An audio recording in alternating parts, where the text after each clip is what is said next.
Hello, ladies and gentlemen. Welcome to another live stream. Today we're going to be checking out the 4v4 finals of the Streamers Cup tournament, which is a very nice tournament hosted by Mr. RVB, Red versus Blue. I don't know if he's in the chat. I think he's in the chat. Maybe he's in the chat. He'll be in the chat, but he's an absolute legend. He always loves the 4v4 gameplay because it's so rare, really. You don't see it so often.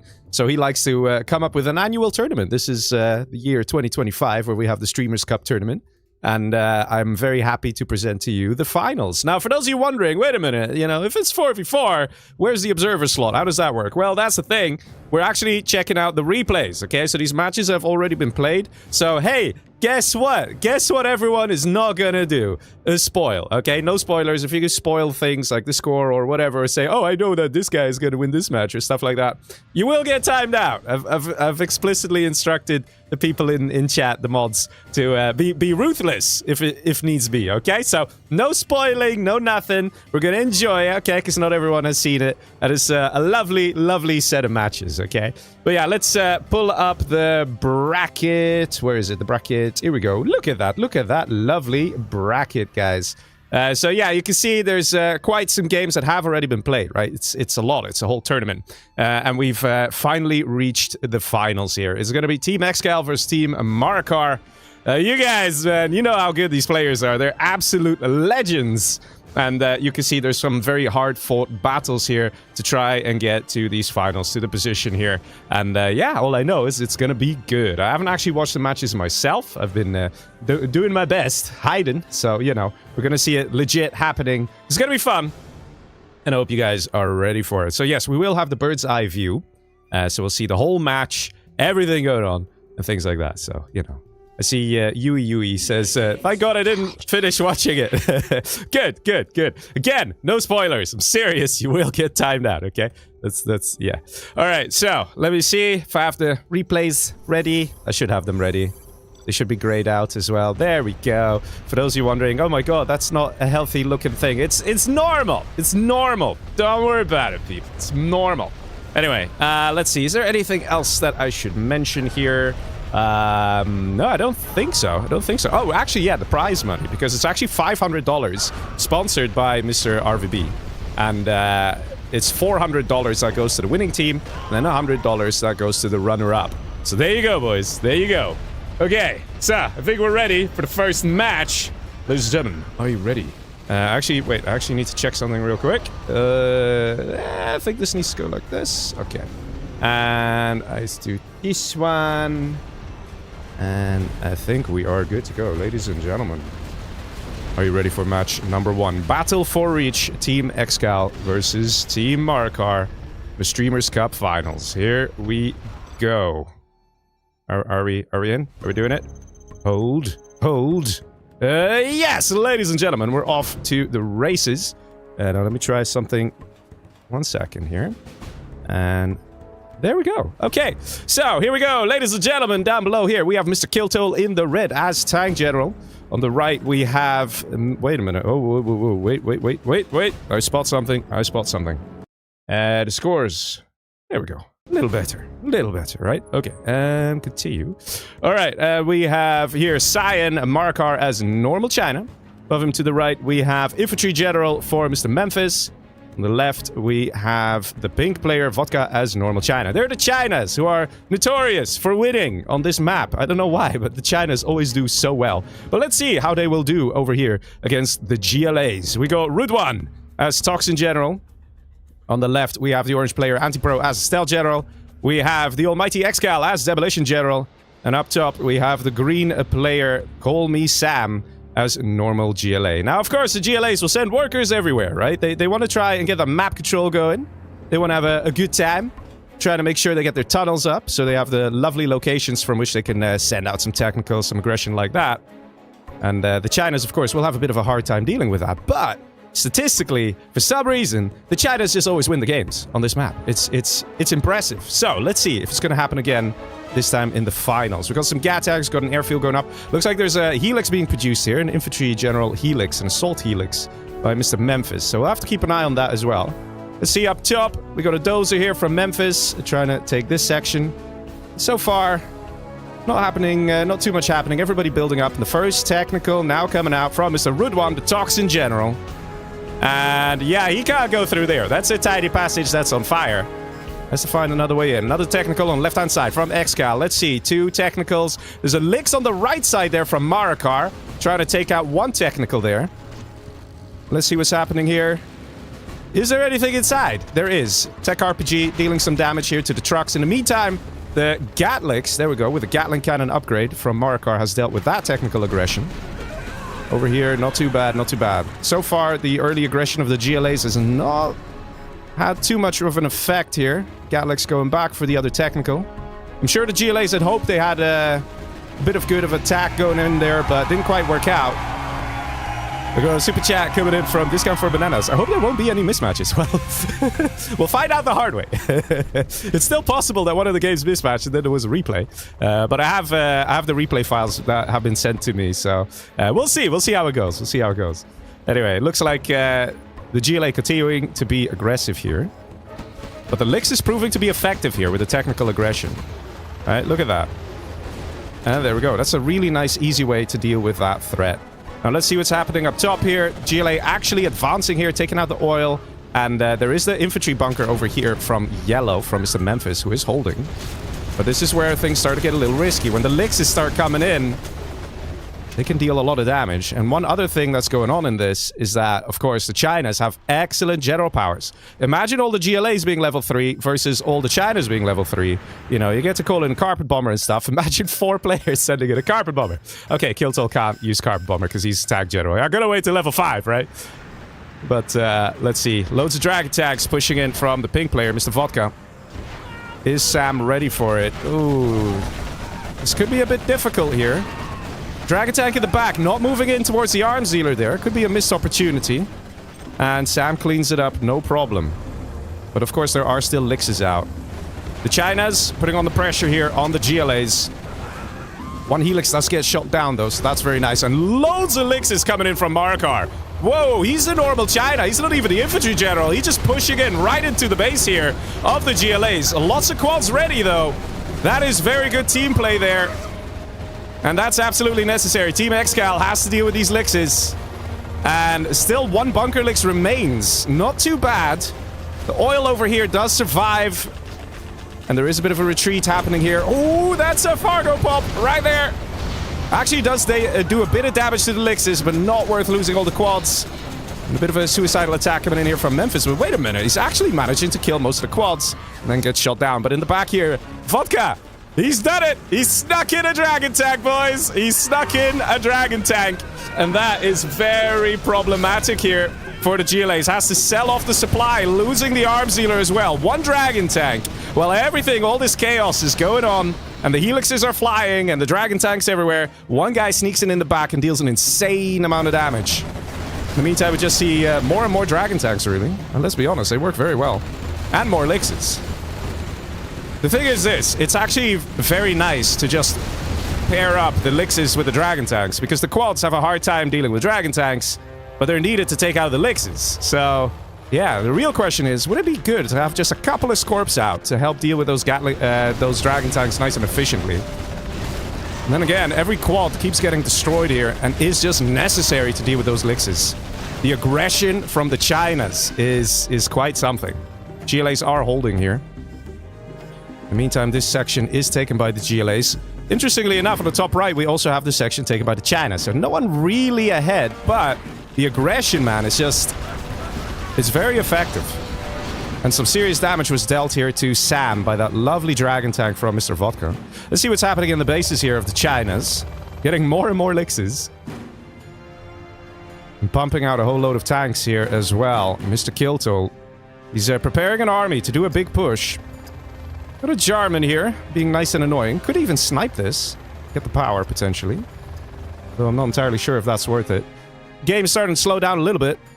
And if the GLAs were to get a lot of super weapons right around now, that could help a lot. Because let's be honest, if you look at this, the next attack might just kill the GLAs. Not necessarily because of the damage, but because then there will be the general powers that'll come in for all those Chinas. And they'll be able to take out entire armies for free. Let's see, units getting ready to attack on the top side here. Mr. Vodka. Down below, that army, though, of Kill Toll keeps growing. More and more Battle Masters. No upgrades yet on those Battle Masters. And this bottom left section now being cleared out as well.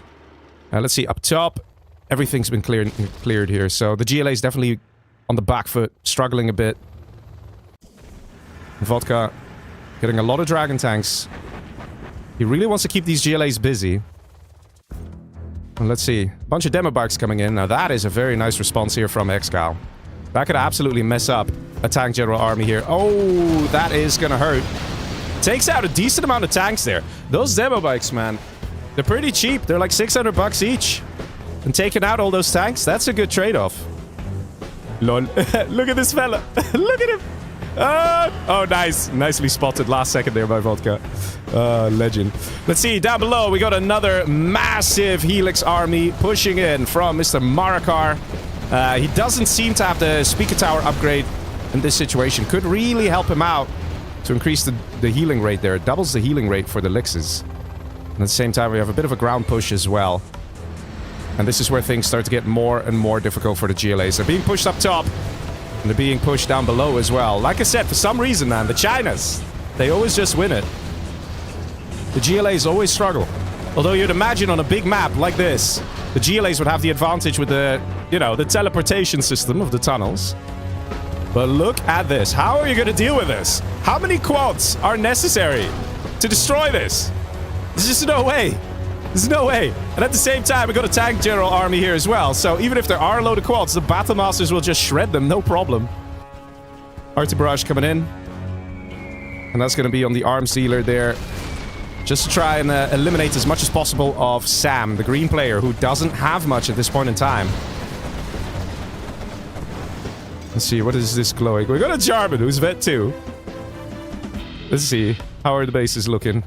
Looks like Jarman's had a bit of fun there with some TNT charges as well. And you could just see, man, the amount of Lixes is just something. This army wants to push in, but the bikes do make it a little difficult here. So, gotta check one thing real quick. Does Yellow have a command center? Let's have a look.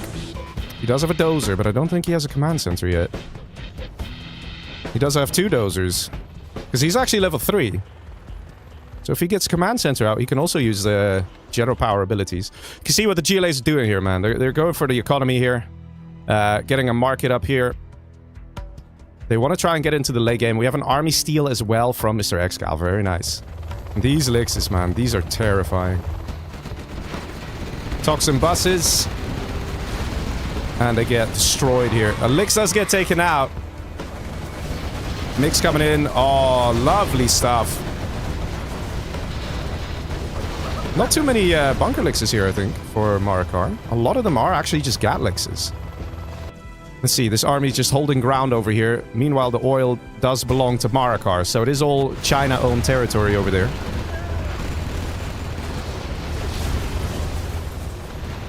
Yeah, there's not much left here for the GLAs. They're definitely being pushed back. And although there are some losses here for the Chinas, they are getting some kills in themselves. Look at that. Level 3, level 3, level 4, level 4. It's not exactly going to be easy for the GLAs. Another Dragon Tank sneaking in, gets beaconed. And is taken out. Very nice. Let's see, 2 nuke silos out from the red player Kill Toll. We see a lot of markets going up. So they're definitely hoping to stay in this in the late game. Just trying to hang on. Hoping that the Chinas run out of money, that the supplies run dry. But if you look at the map control here, it's definitely not looking good for the GLAs. See if the Chinas are doing anything regarding hackers or anything late game, or whether they just want to double down on that aggression. Doesn't look like any sort of hackers, which is very understandable. They are the ones in the winning position. They also have a decent amount of oils under their control. It looks like a lot of those oils actually belong to Marakar. Cash per minute, also looking pretty okay there. Not a huge difference, but if you look at the KD though, right? Definitely a difference in the KD. Definitely swinging in favor of Team Marakar in this first match. Let's see, push up top, lots of gats. Lix is also on standby, ready to engage. EMP drops. Here come the Lixes. Arty barrage of the tunnel. Actually gets the bus. Very nicely planned there. And the GLAs, what do they have? Quad pop coming in. Couple of Lixes get taken out. Do we have AP bullets? We don't have AP bullets there.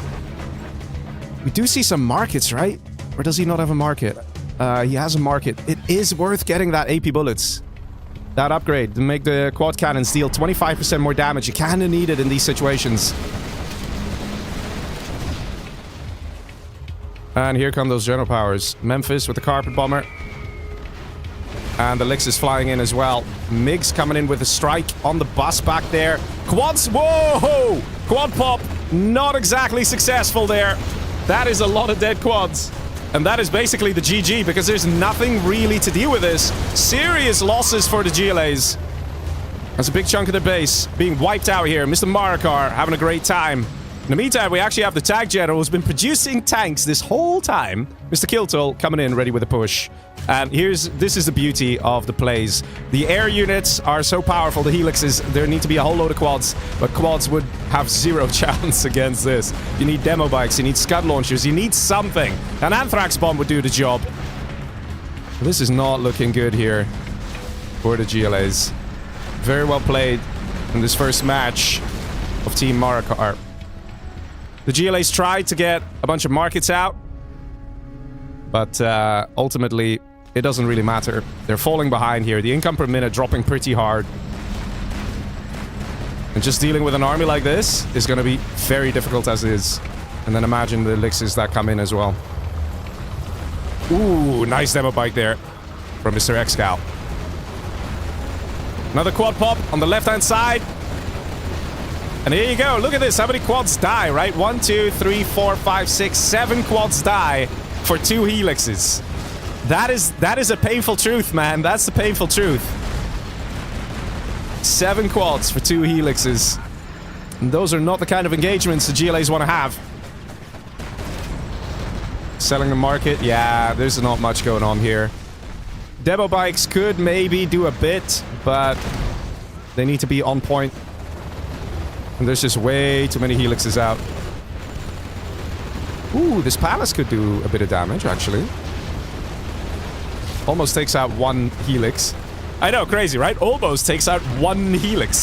There's like 8 of them. Carpet bomber come in. And a carpet bomber on the left side. And a carpet bomber up top. Look at that. 3 carpet bombers just coming in. Kiltol also having a blast. Slowly creeping to that level 5. And then he could also get a carpet bomber. Nuke silo ready to fire. Yeah, that's it, boys. That's it. That's game. First match. Definitely gonna go to Team Marakar here. It's crazy. Mine drop as well. Route 1 surrenders.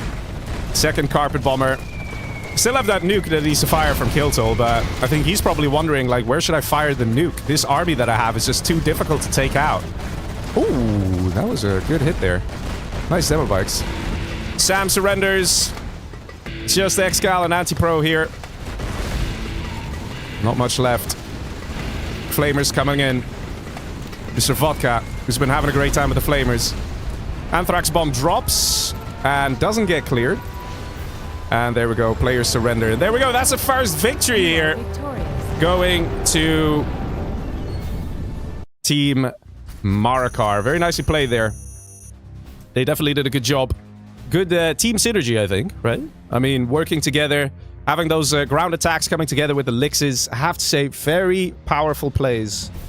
Very difficult for the GLAs. And I said as well already in the beginning, for some reason, it's always the Chinas who come out on top. And it looked like it was... it looked like they really didn't struggle too much, right? If you look at the match, it felt quite systemic, bit by bit, like they were executing a plan, and it just worked out perfectly. So, very well played there, Team Marakar. Basically, I'm pretty sure that the next match, we're going to see the GLAs sweating again. But we'll have to see, fellas. We'll have to see. But yeah, this is a replay cast, so you guys know. And the players have already played these matches. And the links in the description actually can link you to the players who were playing, right? They have their own YouTube channel. So it's always good to go there and support them. But don't spoil the score! There, gotta say it again, because Omar already said to me, like, oh, dude, I already timed someone out, okay? No spoiling. Be good, guys, be good. All right, let's jump into match number 2. Are you ready, people? Are you ready? Let's do it. Match 2. Let's see it. This time, the players swap positions, right? The teams are in opposite positions. So give me a sec. I gotta do this. There. That should be it. Yes. All right, so now we have Kiltol at the top as a normal GLA. To the left of him, we have Demolition General for Mr. Marakar. Down below, we have Mr. Vodka as the Toxin General this time around. And we have Yellow Memphis, the Stealth General. They are the GLAs who will be facing off against the Chinas, which is a Team Excal with, over here, Mr. Rudwan as a normal China. To the right, we have Antipro as Infantry General. Below him, we have Excal himself as a normal China. And we have Call Me Sam as Tang General. So, I don't know where this game is going to go, but I'm pretty sure we're going to see a sort of repeat of the previous match, right? Where we're going to see the Chinas, around the mid-game, they start to dominate once again. And the GLAs will be on the back foot. They have to try and scramble to survive. But in the very early game, literally this stage, that's where the GLA actually shines. They can go and move their workers about, get those really nice tunnels up, from which they can later on do some very nasty attacks. Of course, we're going to see a bunch of technicals come out. Looks like Terratech is being prepared here by Mr. Vodka, the pink Toxin General. And we have over here Terratech as well from Marakar, the Demolition General. And that's sort of one of the things, right? There's always going to be that early technical aggression. Why is there no nuke? Asking a few people in the chat. I think there was a nuke before, but the nuke was actually very powerful. And the armies got switched around with normal China, I think. I think that was what happened there. You can ask RVB, Red versus Blue, because he designed this setup with the armies like this.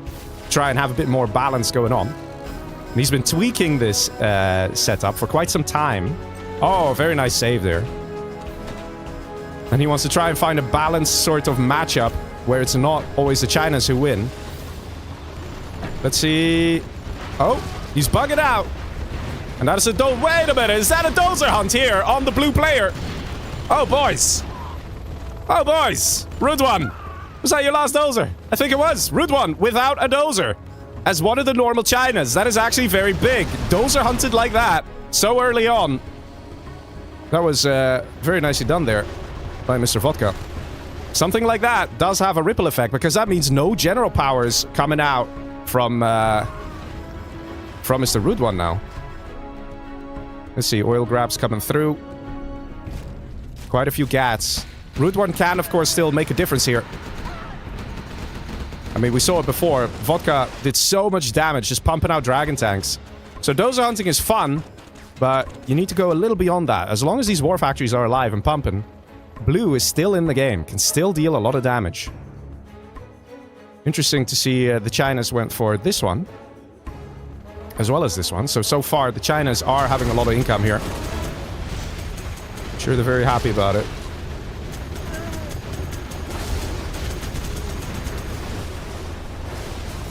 And the elixirs, man. Always elixirs. Very powerful stuff indeed. Elixirs everywhere. I mean, hey, if it works, it works, right? If it works, it works. But this is where the Stealth General can really help out. With the stealth tunnels, they can pop from certain places and really pack a punch. And take those elixirs low health. Quite the good map control here from the GLAs, if you look at this. Actually present over here as well, in the middle. They have a lot of tunnels, some stingers as well.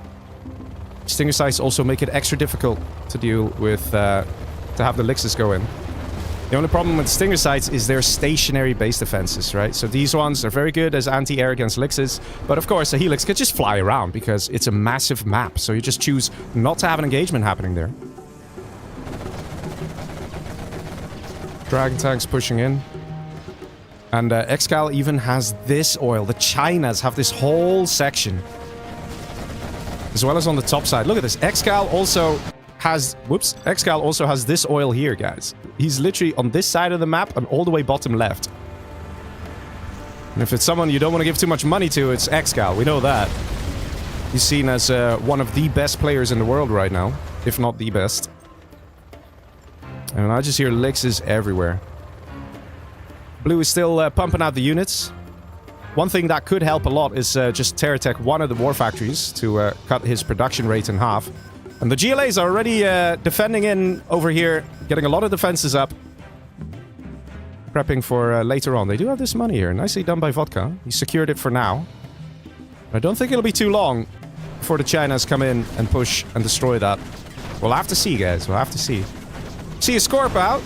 With Scorp rocket. Very nice from Mr. Kiltol. Kiltol also has a good amount of quads there. He's got a palace up. And we see more Stinger sights. In this match, we see a lot more Stinger sights than in the previous match. But we don't really see that much of a commitment to markets. Not really. We have power there for Memphis. He actually got a full dozer. Did he drive all the way? Yeah, I think he got it from the middle. Interesting.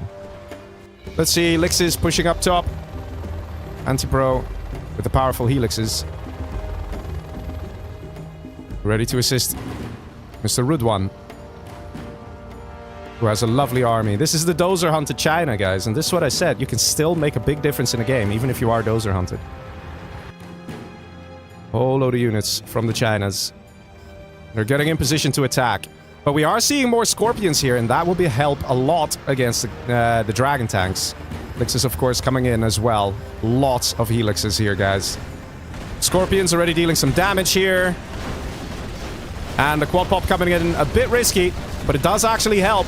Very nicely done there from Kiltol. Another quad pop in the back here from Marakar. Also going to help destroy a few of those Dragon tanks. In the meantime, the Lixes stay back.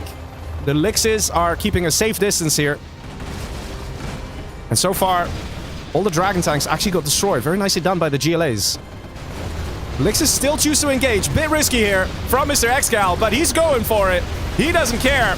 Takes out a tunnel, takes out Stinger side, but what is this? No! Excal! What is this? That's a lot of dead Lixes, my friend. That's a lot of dead Lixes. Very well played here from the GLAs. And just like that, losing this many Lixes. 1, 2, 3, 4, 5, 6 going down. That makes such a difference. And actually, right about now, the players will start to feel a little happy, a little optimistic, because they were like, wait a minute, one of the biggest threats, all those Lixes, a big chunk of them have just been destroyed. Demo bike coming in, takes out 2 Dragon tanks. Very well played, boys. Very well played. Over here up top, we can see Kiltol advancing, now attacking the oil. Over here, the oil has also been destroyed. Money's still collecting over here for the Chinas, but it's very interesting how this match is being played out. Instead of the GLAs quickly expanding and grabbing everything and then being pushed back by the Chinas, they haven't really put up that much of a fight trying to grab the resources. And instead, I think they're just focusing on having better engagements and just trying to lose fewer units. That definitely is paying off, especially when they took out all those Lixes there. Demo bike. Oh, look how OP, man. Look how OP. Cracks open. 2 outposts, kills 2 ECMs. Lovely stuff, man. Lovely stuff. Still quite a few Lixes out here. And those are the Infantry General Lixes. They are stronger, and defenses now in the middle have been cleared. A path has been established straight into one of the GLA's bases. Down below here, we have the Lixes again. Having to deal with an army here of Mr. Yellow. That is Memphis, the stealth general. As well as some buses from Vodka. I have to say, the GLAs are still... They're sort of dying, right? They're at that point where they're starting to lose ground. But they're also gaining ground in other places. It's interesting so far. I wonder if we'll see some Scud launchers as well. Or whether it's just going to be demo bikes all the way. To help deal with the ground units. Did the GLA get power? Asks Lucas. Yeah, you can see Memphis over here. He's got power. He's the yellow player. You see it on the bar. Very nice army here. Still no AP bullets. I don't know, man. I can't help but feel that you kind of need it in a situation like this. Big push going in. Look how risky this is from Excal. He's flying over all these tunnels. There we go. That's a very nice quad pop. And that is another bunch of Lixes going down. Is this another blunder from Mr. Excal? A lot of Lixes go down. Basically all of it. In all fairness, a bunch of quads went down too. But if you look at what's still alive, it's not much. It's not much, guys. And you can see how important those Lixes are in these engagements. And if they are dead, the GLAs suddenly have a lot of breathing room. Again, another Helix is taken out. One guy retreating back home with low health, the other guy full health. One thing's for sure, the GLAs are on point. Team Marakar paying attention. Oh, and apparently it's not showing the score again. Hang on. There we go. Yeah, there we go. I have to say, the GLAs must have excellent voice communication in these situations, because they are in a voice chat while these matches are played. And they have to be like, hey, I need anti-air here. I need it now. Or, hey, support on this side. Because they're very quick to support one another. And it's actually, a lot of them are level 3 as well. Unlike the previous match, where the GLAs were kind of lagging behind and had terrible KDs. I mean, they still have sort of terrible KDs, but not really compared to the other team, right? It's, they definitely got their jam going, these guys. Team Marakar. And it's a bit hard for the Chinas to really push in. I wonder if we'll see some Scud Storms soon. I really, really wonder. Let's have a quick look over the bases, actually. Oh, yeah, here we go. We got Scud Storm going up. Do we have any others? Just one? Looks like just one Scud Storm. And the Chinas are struggling, man. They're actually struggling. I think this is one of the first times that we're seeing the Chinas have such a hard time. Another few Lixes going down. Excal just having a hard time getting a big blob of Lixes because they keep being shot down. Bit risky here from Kiltol. Loses a bunch of quads. But again, another Helix goes down. Over here, nice quad pop. And that's an Infantry General Helix from Antipro. And it goes down. Kiltol definitely bringing the fire tonight. Doing a good job. I don't know, man. I want to see some more Scud Storms. Let's have it, boys. You're the GLA. Come on, man. Come on. Get some Scud Storms. Okay, it's probably very dangerous to do that. Very pricey.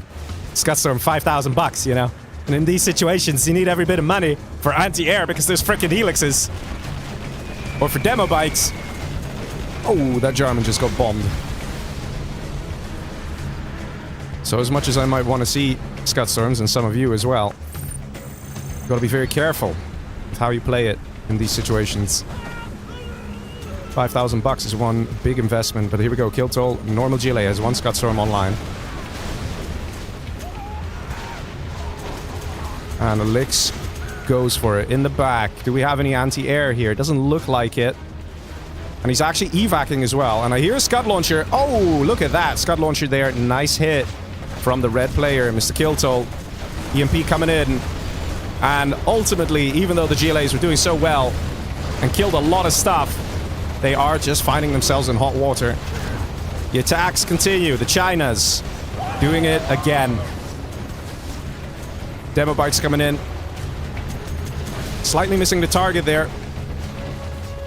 And there's still all these Lixes out and about. We have a bunch of infantry here just chilling. They could actually guard and take out the buildings here.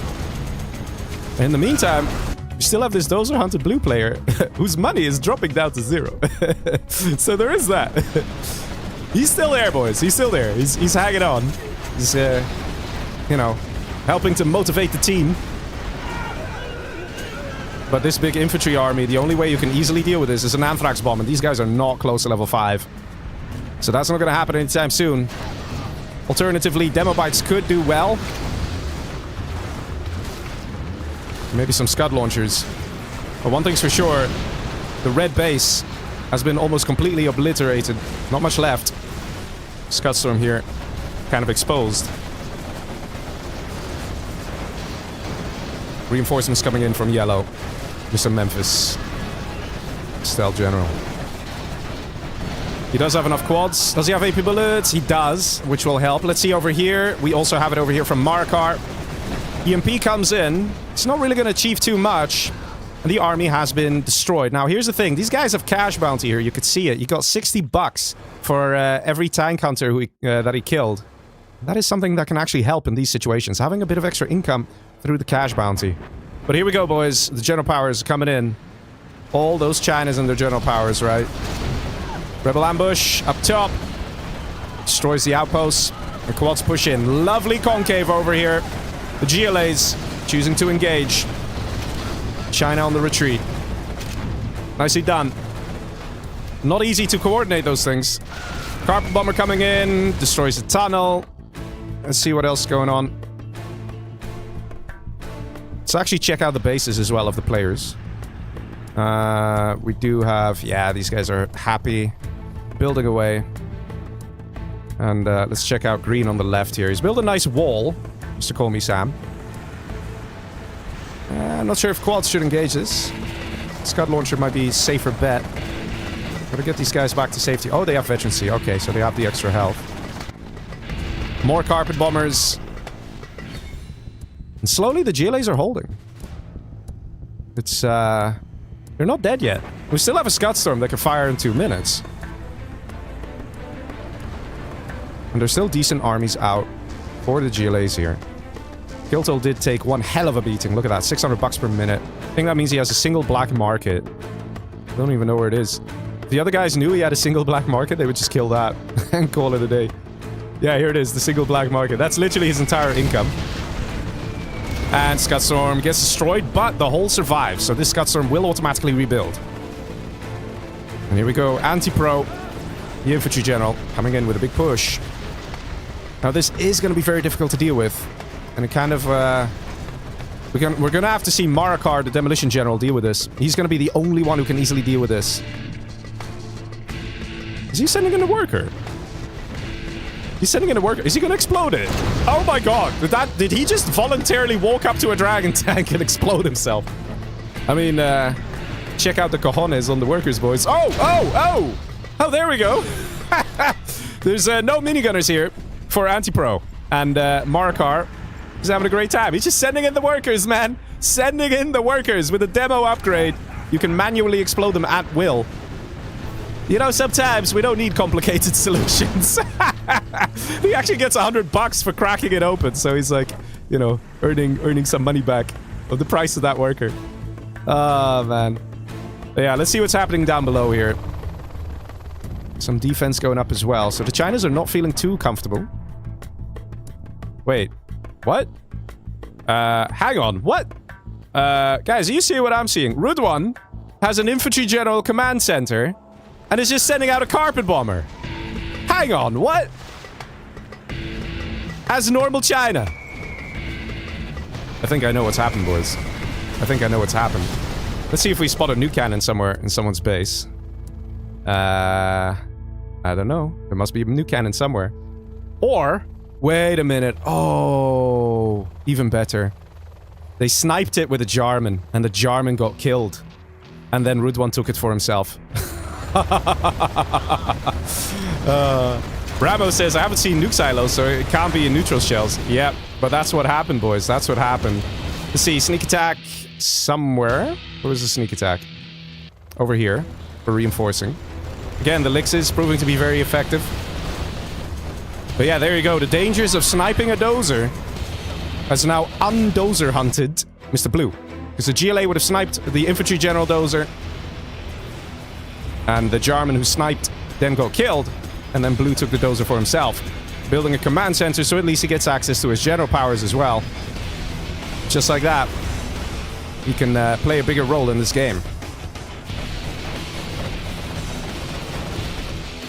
Let's see, another army coming through here. A lot of beacons everywhere. Yeah, money. It's true. We've got to take that money, boys. Got to take it. Yeah, quite a bit of economy going online here. And the Scud Storm, look at this. The panic of the Scud Storm is real. And there's so many quads, they can easily shred any carpet bomber flying in here. We actually see these quads, they're a little transparent. They stop shooting. Okay, never mind. Come on, go transparent. There you go. You see it? They're a bit transparent. Because they're actually stealthed with the GPS Scrambler. Scud launcher here from Kiltol. Anti-Pro can do it. Is he gonna do it? Oh, almost actually. He could still take it out. Will he do it? Will he do it? He's placing TNT charges. Ah, he's doing it, boys. Oh, nice, man. Lovely stuff, lovely stuff. Still gets destroyed. And it's going to rebuild itself because of the GLA hole, right? So it's a victory, but not a huge victory. Ultimately, the question is, was it worth the investment of an army to try and take this out versus how much damage that Scud Storm could have done? Anthrax bomb being placed down here by Mr. Memphis, Stealth General. Anthrax bomb drops. And should kill everything here, no problem. Actually, look at that. Dragon tank's actually getting out of there. Nice quad pop. Takes out a load of stuff. Risky quad pop, but a good one. Very nice from Vodka. He's paying attention, all right. Yeah, it's interesting to see the Chinas are struggling. We've been going for 20 minutes, guys. RT Barrage comes in, and that's the thing, man. All those general powers just make it so hard. If you build one Scout Storm, you're all feeling happy and proud. Literally, 2 artillery barrages will kill it. And there's 4 China players. 4. So it's not even hard to kind of coordinate and be like, hey, shall we just artillery that together? Yeah, sure. Artillery barrage is such a powerful general power because it cannot be stopped. You can see on the minimap, you can see it coming, right? Like this one here, the purple. But it cannot be stopped. A carpet bomber can be shot down with a quad cannon. Artillery barrage cannot be stopped at all. But artillery barrage does take, I think it's 5 minutes. Oh, that's a lovely EMP. Oh, that's a lovely one. Do we see... Oh. And a split fire on the MiGs. Look at Anti-Pro, man. Takes out a fair amount of those quads there. The Helixes can't really engage because the danger is still there that there's going to be a quad pop somewhere. Carpet bomber takes out the rest. Nicely done there. And the green player called me Sam. Lixes going for it. Bit risky again. Excal definitely having a hard time with the Lixes in this match. I think we're seeing the first offensive sneak attack. The first time we see the GLAs go into the base. And it's a bomb truck. Legend. It's a bomb truck. Carpet bomber comes in just to be on the safe side. You don't want that kind of stuff in your own home base.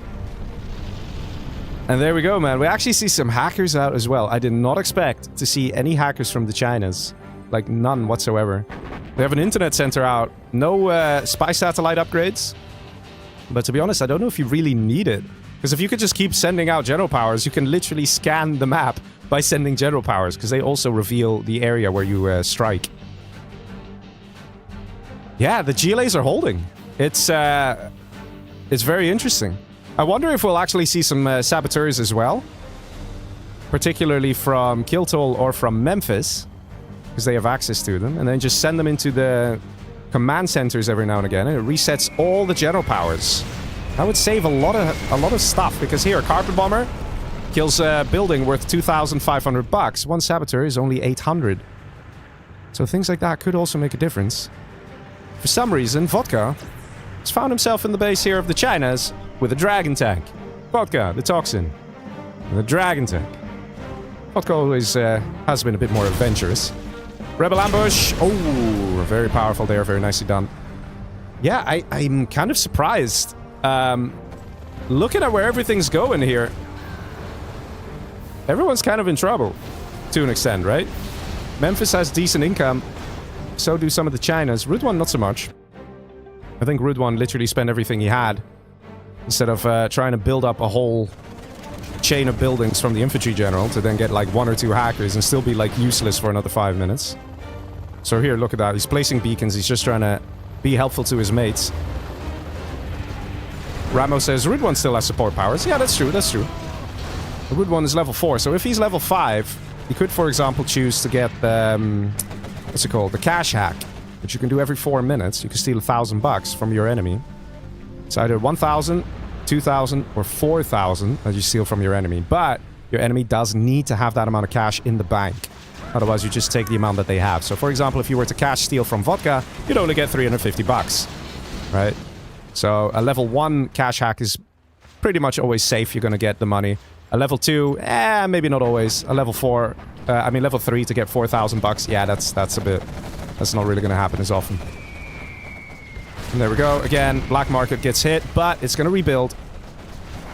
And there we go. One carpet bomber flies by, then the other carpet bomber flies by, and then, of course, we still have all those helixes. Excal waiting to strike, and here we go. Nice quad pop from Yellow. Oh, boys, are we going to see it again? All the elixes going down. Oh, maybe. Maybe not. Yep, that's a lot of dead elixes once again. In all fairness, though, all the quads did get cleaned up, but you cannot have this happen too often. It's better for the Chinas to try and use a combination of general powers to bait out the quads. Basically what we saw with that EMP down below. That was so lovely, right? That's the kind of stuff that's just safer. But I think the Chinese are starting to feel a little more desperate here because they're realizing that there's a bunch of black markets out from the GLAs, which means they have good secondary economy compared to the other team. And even though the cash per minute might be pretty decent here for the Chinas, that's because they're relying on supplies. And when the supplies dry up, then the GLAs are basically going to have a victory by default because they will have income. The other team won't. Still got an oil here. Let's have a quick look how many oil... Oh, and that's a demo Jarman. Never mind, we don't have an oil here anymore. No, we don't. Very good from Mr. Marakar there. Let's see, how many oils still exist? There's an oil over here, nice and safe with the mines as well. But yeah, if we look at how many hackers there are, it's not too many. It's, you know, supplies dry over here, you know? It's getting pretty tough for the Chinas to try and fund the war effort when there's no funds remaining. Scud launcher, very nice. You know, sometimes just one Scud launcher like this makes such a difference. And he's scrapped up as well, so he actually gets additional range. And oh, Excal, no! Ooh, look at that! He lost 2 MiGs. He got lucky those other 2 survived. He got lucky, man. Wait, where are they? Where are they? Let's see how much health. That is not much health. That is not much health, guys. That is very, very much not. I don't even see the bar. It's just... I'm clicking it. There's no bar. That's how poor. Okay. Yikes. Let's see, attack up top. Looks like there was a Lotus disable on the Scud launcher there. I have to say, Memphis has been playing very well here. Very well. He's been doing a great job with the quad pops. He's been figuring out when it's safe enough to do a quad pop. And he's also killed a decent amount of Lixes.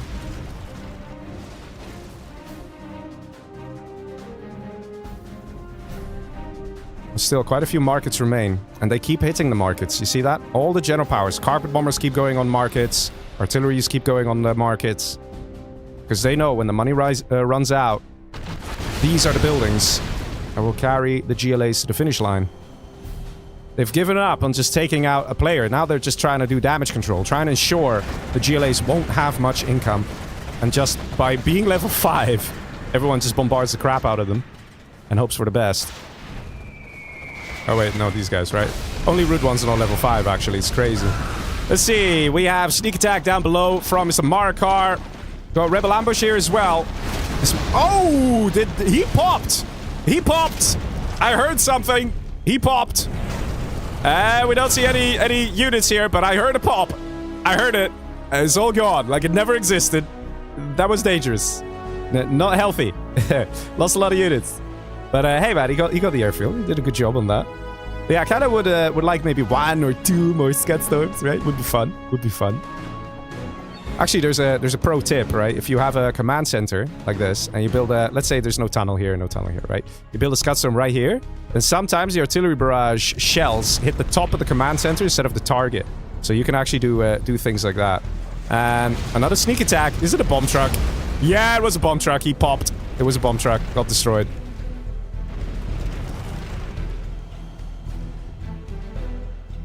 Yeah, the Chinese are struggling, boys. They are not having an easy time. Let's see. Won't be long before all the money dries up. Look at that. Call me Sam. 0 cash per minute. Rude one. 0 cash per minute. But even Marakar... Okay, Marakar now also on 0 cash per minute. He probably lost all his markets. They kept artillery barraging them and all that stuff. He still has Demo Rebel Ambush. Mines. Battlemaster drop. Couple of Dragon tanks coming in as well. To be honest, I think Memphis is the most powerful here of the GLAs. Ooh, that is painful. Gonna lose that lovely battle bus. Anthrax plane. Is that going anywhere? No, it's already dropped. Let's see, who's actually the richest over here? Antipro and Excal both have some money. There's basically this, right? This oil is very important. Money over here has run dry. I don't think there are any supplies anywhere on the map, right? Yeah, there's just long-distance collection happening here from Antipro.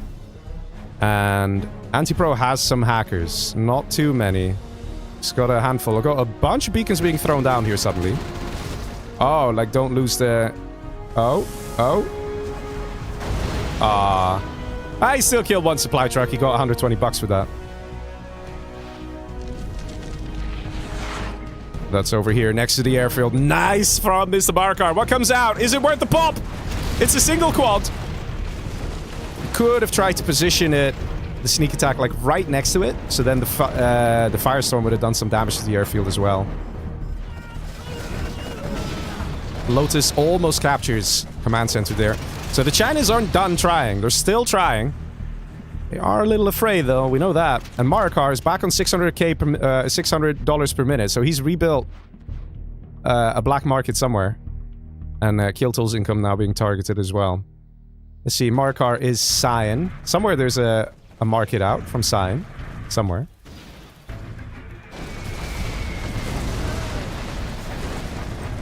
Yeah, and the Behold still survives. Again, very important. Yeah, here it is. Here it is. The one market, man. He has it. He's all happy. And they're just going to go for it. It's very difficult to deal with. Attack up top. Mr. Anti struggling with that one freaking Scud launcher that's been there all game. More carpet bomber. Yeah, that's over there. Market gets fully destroyed. And Arty Barrage over here takes out the power of Mr. Memphis. Memphis almost on 5k per minute. He's a rich man, guys. He's a rich man. At least in this game. But yeah, Excal, let's see. He's 2.8k per minute. It's that internet center. And it is the oil. EMP comes in. Now it's safe to pop. Is he gonna pop? Is he gonna do it? It's the yellow, Memphis. No. Not sure if he was distracting. He's doing some damage here. Some splash damage is being dealt to the airfield. Not too much, though. Let's see, Fake Market gets hit. Not too bad. Fake Market is only 625 bucks.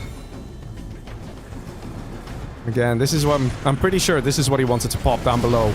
Oh, Mix take a chance. Bunch of quads go down, though. Probably a worthwhile engagement for Mr. Excal.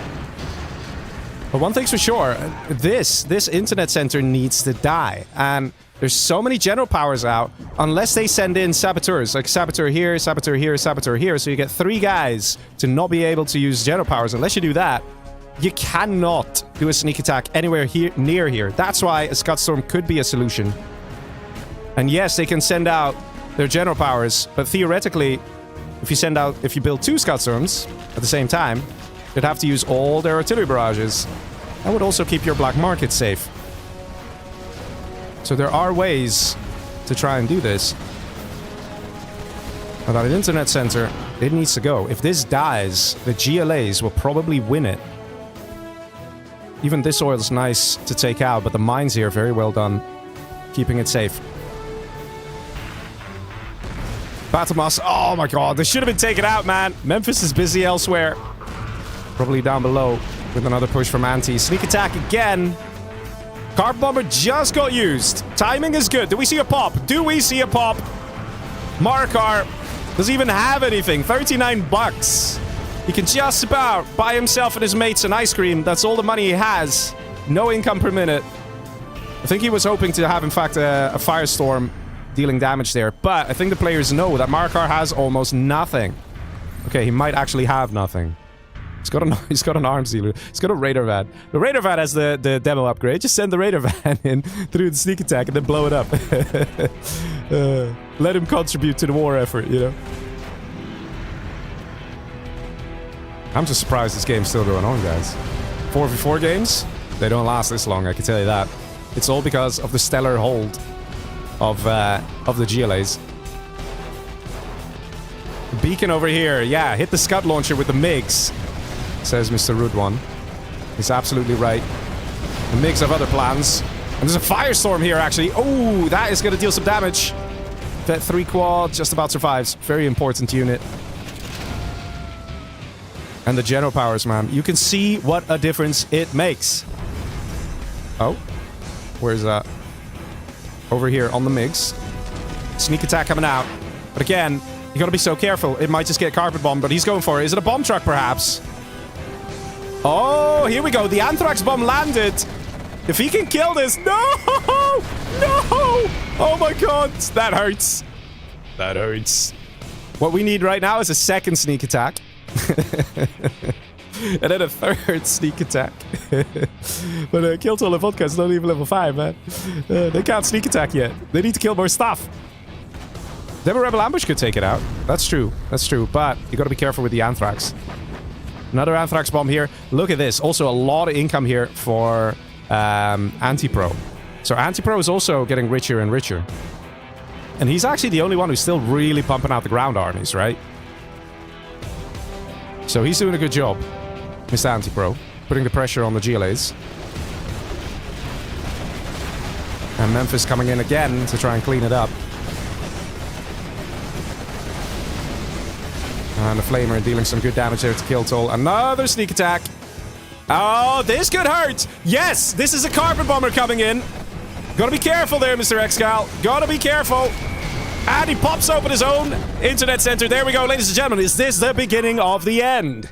Is it actually going to be the GLAs who will take it? Watch the income per minute drop here for Excal. It's 2.7. It's going to keep dropping until it's probably just 1k. Until we have just this one oil that right now is not going to be Terratech. Oh, there's mines. He knows it. Blows it up. Sends out a few buddies. Mr. Vodka. Is he going to do it and take out that last oil? Yes, he is! Just like that. Does that mean Excal's now on 0k per minute? That's going to update, guys. It's going to update. I don't think Excal has any other income, which means that really and truly, yes, there's still all the Jetto powers out. Yes, they are going to be annoying, but the only person who can actually build units and attack is Anti-Pro. That is one player remaining. Is it actually going to be the GLAs who are going to take it? That was clutch, man. That was close. It was not going to be an obvious success story there, hitting that internet center, but they got it. And then that Terratech, I don't think the players were ready for it. The Terratech definitely managed to hit the target. Excal, ladies and gents, there you go. Going to 0 per minute. That is going to be very painful here for Mr. Excal. 4 players. 3 of which have no income. Whereas all the GLAs, except for Marakar, they still have something. And here's the thing. Marakar can still do a Demo Rebel Ambush, kill a bunch of stuff, and get the cash bounty for it. So technically he has no income, but there are a couple things he can do here and there. Terratech coming in, takes out some Dragon Tanks, nicely done. The team effort here of the GLAs is amazing. This is crazy, guys. I think the GLAs are actually going to take it. I think they're actually going to do it. Something needs to happen, and it needs to happen now, because the longer this match goes on, the more income the GLAs will have versus the Chinas. That will make all the difference. Excal, does he maybe sell some buildings or do something? He's got some supply centers in places. He's got a prop center there. Is he going to attempt to rebuild hackers? Or is that it? He's got 2.6k in the bank. Yeah, he's getting money suddenly. So I think he sold... Oh, he must have done a cash steal. Now here we go. Not too many buildings for Rudwan. Looks like they're going to be the target. Very careful from Mr. Marakar here. Or maybe he's just trying to distract the enemy MiGs. Could also be. But look at how the situation is changing here, guys. There's not much going on. MiGs actually getting hit. Oh, nice toxin bomb there from Vodka. All the MiGs going down. And it's interesting to see how a lot of the sneak attacks, units don't really pop from it. And when they do, it happens a bit later. EMP coming in. It's gonna kill the quads. Do we see a second pop? No, we don't. But that carpet bomber might just kill the airfield. Ooh, close. Very close. Because those bombs do have some good splash damage going. Man, this game has been intense. Team Marakar, man. Don't mess with Team Marakar. That's all I can say. The income here for Anti-Pro, man. He has to somehow make it work. It's... How are you going to do it? Against 4 GLAs, how are you going to do it? Marakar, $600 per minute again. He's built himself a new black market somewhere. Rebel Ambush. And that's again money going to Marakar. Because he blows up the outposts and he gets the cash bounty for it. And I think right now, We're starting to see a situation where the GLAs are actually the ones calling the shots. Crazy, man. They got rid of the internet center of Excal. And just like that, Excal has no money. He can't do much. See, are these new hackers from Excal? Yes, they are. So Excal is trying to get some hackers. But of course, these guys are super exposed for quite some time. Again, the artillery barrage comes in. Continued assaults. But here's the thing. I suspect we're actually going to see a situation where the easiest to take out players will be taken out. If you just kill this command center, blue doesn't have the money to rebuild it. So you get rid of a whole load of general powers just like that. The same, of course, applies to green, Mr. Call Me Sam, who has also no money, no income. You destroy that command center, he has no money to rebuild it.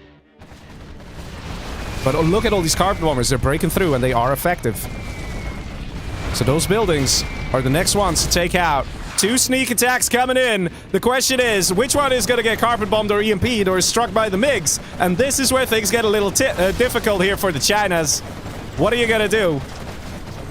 A suspected EMP, so he's going back. Oh, losing a lot. Another mine drop, a tank drop. But the internet center does go down. A lot of the hackers get killed, but a couple of them survive. Nicely done here by Pink. Mr. Vodka proving to be effective. We have an Anthrax bomb in the back here. Actually guessing at where the hackers are. Takes out 2 hackers. And we have another sneak attack somewhere. Anti-Pro putting on the pressure. Yeah, man, this is crazy, man. It's actually... The Chinas are really struggling. They are really struggling. Losing the economy. That's the way they're going to lose it. This match. They keep striking those black markets. But the GLA is relentless and keeps rebuilding. Army kind of sandwiched here. And there's a Demo Rebel Ambush. No, Toxin Rebel Ambush also does do a very good job in these situations. And I think this might just be the GG. I think this might just be the end. Right here. This attack had to do it. Let's see what's happening in the base. We have 3 hackers, boys. 3 hackers. The income is going up. It's getting there. We got a one little battle master, you know, as the security guard for the area. Just one little dude. And Anti-Pro lost a big chunk of his economy as well, right? Look at that. He's less than 1k per minute now. He's trying to get back online. Get his income back up. Excal getting 2.4k. That's probably from the general power. And there we go. The Chinas actually surrender. This is a game that goes to the GLAs. Team Marakar has done it. As the GLAs, they have done it, boys. Against Team Excal. That's impressive. A 2-0 lead for Team Marakar in this 4v4 finals. Insane. Memphis, with all those units destroyed, he played so well. He was very careful with his units. He tried to make sure that each quad he made would do some damage, would do his job, and hopefully survive. And Excal definitely struggled with the Lixes. He definitely had a hard time with the Lixes. And it could actually... let me see if I could pull up the replay clip. Over here. This was one of those moments. But it wasn't the only moment. A lot of Lixes going down. He did have an effect. He did destroy big chunks of the armies. But losing so many Lixes so many times... They are the powerhouse of China. They are so impressive, so powerful. If you can find yourself in the base of the GLAs and there are only a few quads around, you can literally kill a player with those units, with those Lixes. But I have to say, the GLAs, they fought very well. Very strong. And they actually survived. Team Marakar, man. Even this, in this situation, when you have nothing, Marakar sending in the workers one by one, blowing them up manually. And it had an effect. The Scud Storm here, nicely destroyed by Anti-Pro. Jan comes in with a super chat. He says, that was peak 0 hour entertainment. Man, they played so well, man. They played so well, these guys. But the chat has also had some very nice moments here. Like, for example, this EMP. Lovely EMP on a moving quad army. And the MiG strike that came in, the carpet bomber that finished it off. Those are the things that the Chinas needed. They needed a couple more of it. Just a couple. But also, these are the things that ultimately got the GLA the win. Hitting the oil with a nice bomb truck there. And of course, the beginning of the end for the Chinas when Excal lost that internet center. Oh wait, no, it wasn't this one. It was this one. Look at that. It was still damaged from before. Carbon Bomber finishes it off. Quad Cannon guns down those hackers. And of course, definitely can't forget that lovely Teratech. All of these efforts combined made it happen from different players. Very well played by the GLAs. Not bad, right? Let's move on to the next match. Let's do it. Oh my god, man. What do you guys think, huh? What do you guys think?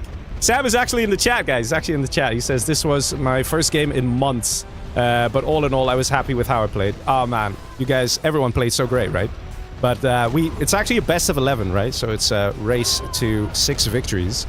So far, Team Marakar is in the lead. So let me get myself ready for the next match.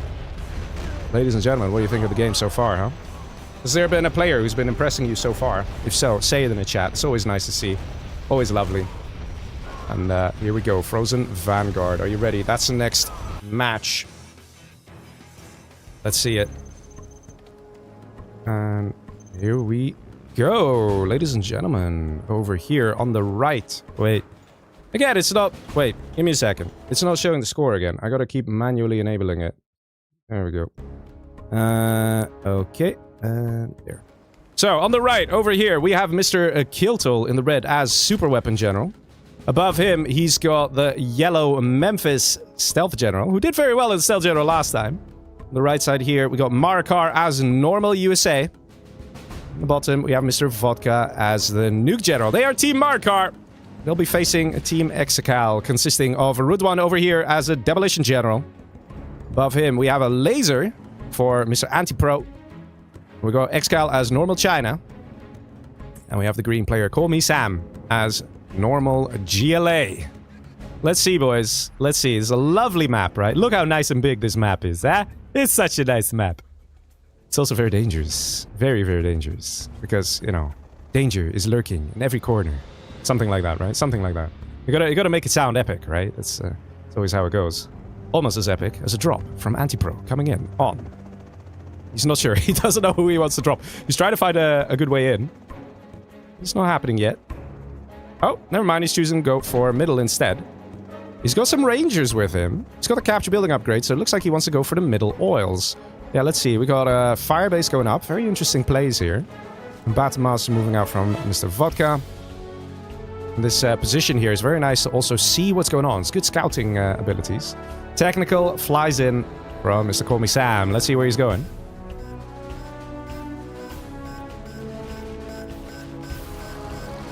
Well, he's going to do the crush. It's always good to deny the oil grab. Oil grab is going to succeed over here, though. Or is it? Look at that. Very fast technical here from Memphis. Does actually deny one of the oil grabs. Didn't expect that to happen. There you go, people. There you go. Fast laser lock takes it out. In the meantime, up top. Yeah. Come on. We have a technical. Just harassing the workers. Just a bit here. Just a bit there. And we have a dozer under threat. Nice aggression here. Look at this. This dozer's running away from a terrorist. This dozer's running away from an RPG. Just 4v4 things, right? Just 4v4 things. Keep driving, buddy. Keep driving. But here we go. The RPG actually just got picked up by Mr. Call Me Sam. Is he actually going to get this dozer? He could actually get it. Oh, he gets it. There we go. That's a dead dozer. Wait a minute. What about over here? Okay, this guy's still alive, but it is the last dozer for the Super Weapon General. That is Mr. Kiltol. He's got to be careful here. Can't be too chill. Can't have too much fun. He's got to keep an eye on his dozers. One person who's definitely having a lot of fun is Mr. Excal, who already got a Helix out. And is he going to lose it? Oh! He loses it and almost got the dozer. Came very, very close. Excal having a bit of a hard time with elixirs. Losing elixir this early on, also not exactly what you want. Let's see what's happening here. Load of technicals from Mr. Rudwan, the Demolition General. Could Teratech the back oils here. Oh, but here we go. That's hitting one dozer. And the other dozer over here. Imagine if Excal did finish this guy off. It would have already been the dozer hunt on the pink player. So there is that, guys. There is that. Let's have a look at the rest of the map here. because there is just... This map is huge. So much going on. Already got a random MiG flying out. Mr. Excal, where are you setting that random MiG? Is it for a dozer? Oh! Oh, look at that! And that is the dozer hunt! Oh, Mr. Kilto! Nicely done by Antipro. Came in with his Humvee army there. So Kilto already dozer hunted. Pink, do you still have a dozer? Yeah, you still do. It's half health. Maybe repair it. Just to be on the safe side. Or build a command center. I don't know. The enemies are so adamant on doing the dozer hunt. Gotta be careful. So far, very little aggression has been going on here on the left side on Team Excal. It's not been too bad. Antipro also just happily building more Humvees. And he's still in the base of Kilto. So Kilto, who is dozer hunted, now losing his power. He still has another power plant. Or does he? Wait, let me check. Yeah, he does. No, he doesn't. He doesn't. So, Kilto, no power. Not coming online. Not looking good for him. Kilto now coming... now needing to be defended by Mr. Marakar. And let's see, Memphis starting with that quad cannon spam, but we actually see a very nice response here from Call Me Sam. He's just going heavy on the Scorpions, which will work very well on the quads. See down below here. Oh, no, no! Ah, there it is! There it is! Wait, is it? No way. Is this gonna survive? Bro, is this gonna survive? What? It survived. What is this? How did this survive? How did this survive? Hi? Okay. If one RPG fired one more missile, that would have been it for the pink player here, for Vodka. Mix tried to come in a little too late, man. He's happy. He's got his command center up. And a lot of effort was made to take out the dozers. And it's great going for a dozer hunt. But the problem is, if the guy then gets his command center up, you kind of invested a whole load of money in killing one or maybe two dozers, right? So, it's not the best. Let's see, Mixrack coming in. Mr. Kilto. Kilto still can build some Humvees. Can build some missile defenders. He's making use of it. He's gonna continue to fight to the death. Oil grabbed here by Mr. Excal. Let's see down below what's happening. We actually have the nuke general, Mr. Vodka, who almost got dozer hunted, now has an overlord. Looks like the turntables have turntabled. And right now, I actually see blue in a bit of trouble here. One Jarman could make quick work of that overlord, though.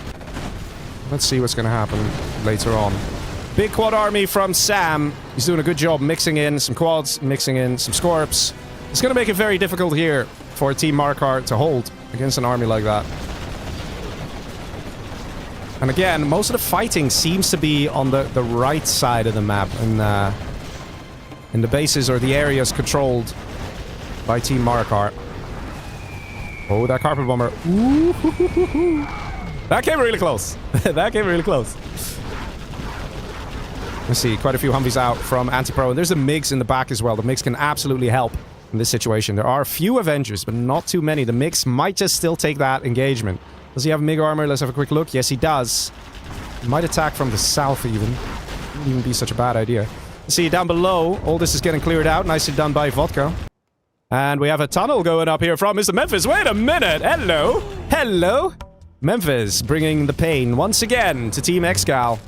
Being one of the first to really find himself in their bases. See if the MiGs react. MiGs could take it out. We're seeing... not seeing any reaction here.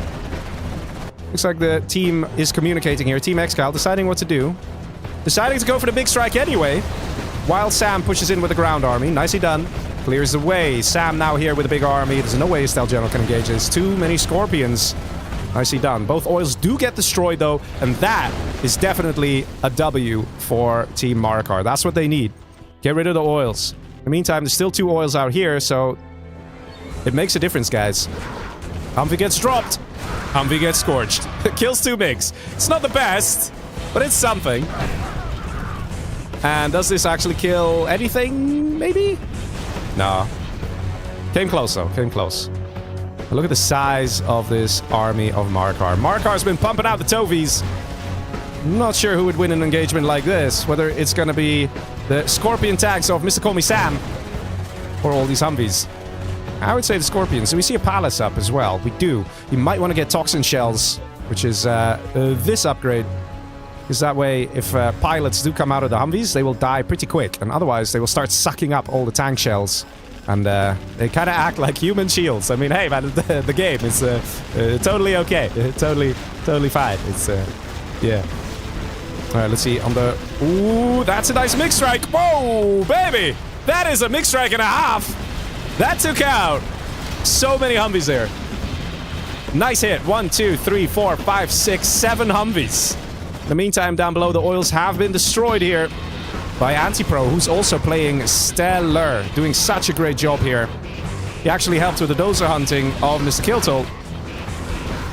And taking out Kiltol's power. So Kiltol basically became crippled from the beginning on of the match because of the aggressions of Orange, Mr. Antipro. And now again, he has a Humvee army now in the base of Marakar. Marakar being the next victim.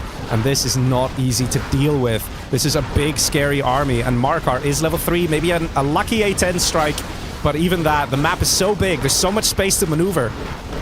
It would be way too risky to try something like that.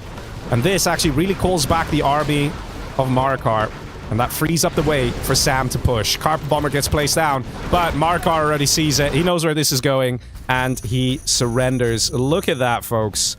Look at that. Very aggressive plays there from Team Excal. They were feeling it, man. They were feeling it. Most of the aggression really happened in the base of in the bases of Team Marakar. Let's see. This guy, though, I don't know what happened here. I don't know how he survived. Ultimately, it didn't make much of a difference. The game was basically decided by the very powerful attacks of Antipro as well. He's the guy who had an army in the right place at the right time. And of course, his combined group efforts. Look at, for example, this mix strike. How beautiful. How many Humvees got destroyed there. Excal pulling off some very nice fighter pilot style attacks. Lovely to see. Not too many players actually got that rich. Got up to 80k there. Marakar collecting most cash. And quite a few units destroyed by everyone there. Everyone was just trying, man. Everyone was just trying. And, okay, I got a weird bug here. I gotta restart my game. Look at this. I'm stuck. I'm stuck in the map. But don't worry about it. Don't worry about it. But let me also update the score. So that is Team Excal getting their first victory here in this set. Nicely done. Alright, let me see.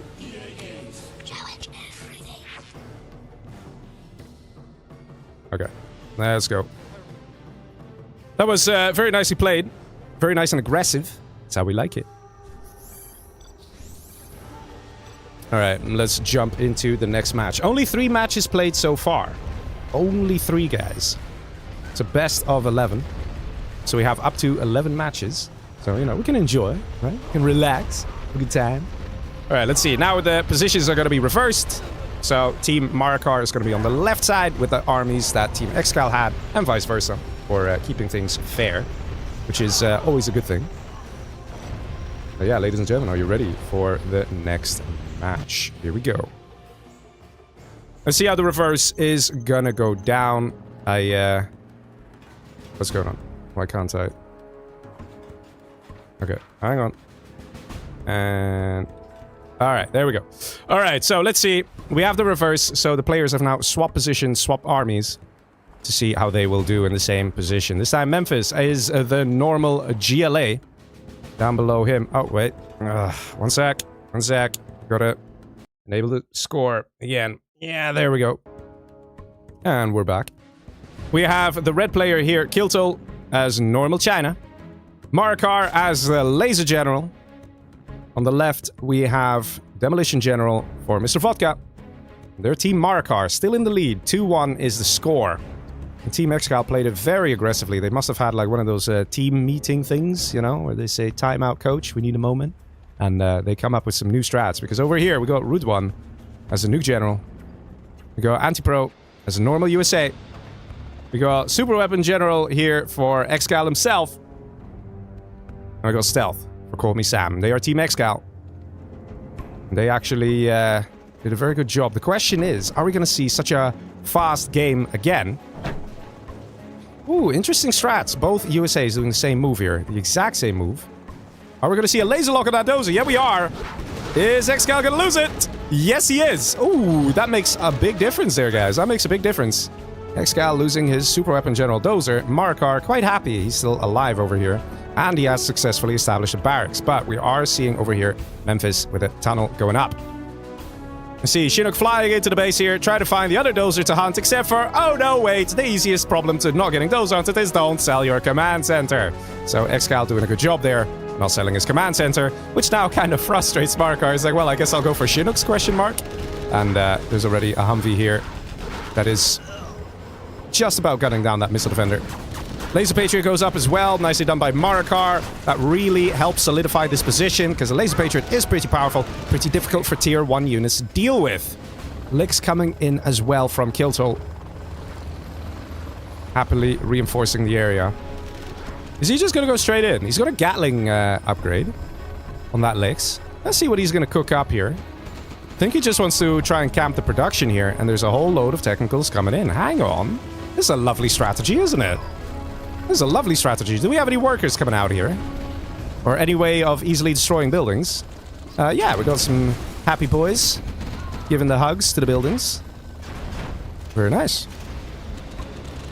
And oil being destroyed as well. So far, a lot of pressure on Excal here, who basically can't do much. He's starting to float, because no matter what he does, if he spends his money on something, it's just not going to be effective. This is camped. He can't really easily build here until the Lix is dead. That being said, Lix just got destroyed. Very well done by Mr. Antipro. Oh, nice crushes, man. Mr. Memphis. What a legend. Absolutely beautiful. Let's see. Laserlock comes in. Yeah, this is one of the problems. They're so focused on the dozers, but the guy didn't sell command center. He didn't sell command center. You can forget about the dozers. Just let them be. Like, okay, that was a nice mix strike. Actually, killed the Humvee there. But let's see, everybody's been so busy in the base of Excal that right now we have full middle dominance here by Team Marakar. I'm sure they are absolutely loving it. Let's see, down below, some Battlemaster aggression coming in, kind of harassing the Vodka, the Demolition General, who doesn't have this money yet. Will be interesting. And we have S&D now out for Mr. Antipro, but Antipro doesn't have that many units, so Search and Destroy is fun. You need more than just 2 Humvees, especially when the enemies have MiGs. MiGs, come on, do something. MiGs! MiGs! Kilto! Do something! Kilto! There we go. There we go. He can't hear us, guys. He can't hear us. Okay, he's never mind. He's given up. There's too many gats. Too many gats. Very good from Mr. Rudwan, providing those gats. Is that going to be on the power? I guess it is. It loses a lot of MiGs for it. 3 MiGs for 1 power plant. Not exactly great there. So, Kiltol having a bit of a hard time. He does have MiG armor, though. That's very good that he has that. Helps keep his units alive a little bit more. And just about now, Excal is coming back into this game. He is surviving. We've got a tunnel going up here from his ally, Mr. Call Me Sam. We've got a random hijacker here as well. Got a beacon from Excal saying, hey, guys, what's going on with all that money down there, and how about we take it? Probably a good suggestion from Mr. Excal. See if the guys will take the suggestion. Battle happening up top. Scorp rocket ready here for Memphis, who now can do what Sam did in the previous match, is spam Scorps. A couple of quad cannons, works very well. And MiGs are being assembled here by Mr. Kiltol, ready to help out his allies. Let's see, a couple of Humvees. Mr. Marakar. Be nice and annoying. Oil exposed, can easily be taken out. And, oh, did you just lose 3 MiGs with a single EMP missile? Kiltol not having an easy time here. MiG strikes being a bit difficult. Let's see, we have a strat center up, we have an airfield up, and that means only one thing. We have Alpha Auroras, boys. Alpha Aurora. Saboteur! Going into power. Look at that. You don't see that very often. Sabotage happening on Mr. Excal. That's, you can see how long the sabotage is active for over there.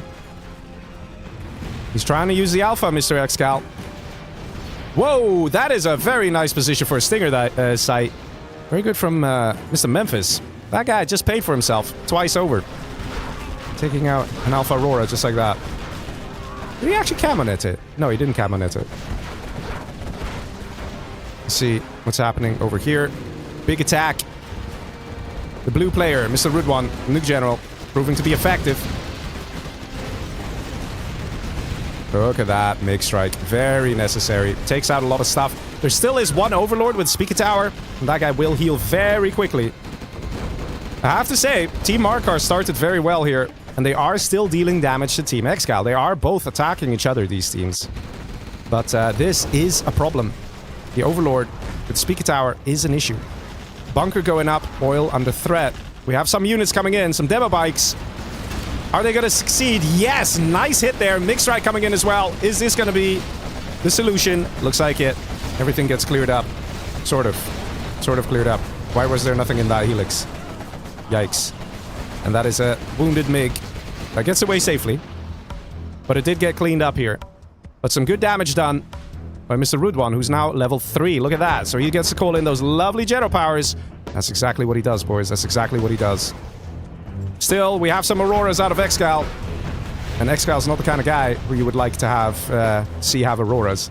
No tow missile upgrade for Marakar, which means this Aurora does get home safely. There's no countermeasure, so if there was in fact a tow missile, it would have been able to kill that Aurora. This Marakar probably busy doing other things as well. Right now, slowly we can see Team Marakar is losing grip on this match. The real question is it actually going to go to a 2-2? I kind of thought we'd see a steamroll from Team Marakar onto Team Excal here, seeing what happened in the previous match, but doesn't seem to be the case. Team Excal is holding fairly well. That being said, Memphis is being nice and aggressive.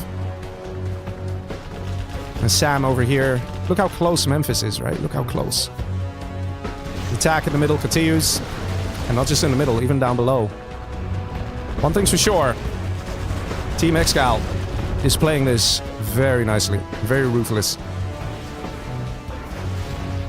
And definitely we can see Kilto being overwhelmed here by the number of things he has to take care of. Sending in his MiGs one by one, not a good idea. He is managing to get the kills in, but he's definitely getting losses with those MiGs.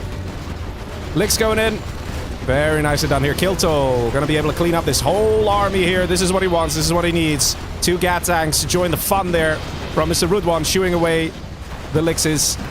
Nicely done. Takes out the Overlords. Those are very pricey units, so it's always very good to take them out first.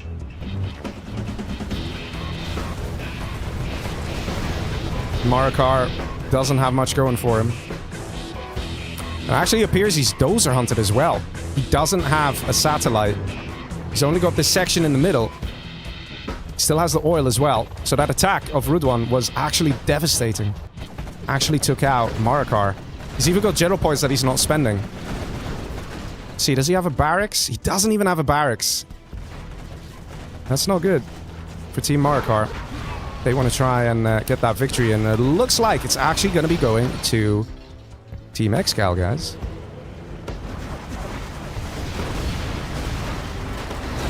Nice mixed strikes. Demo bikes joining in the fun. Getting some kills in.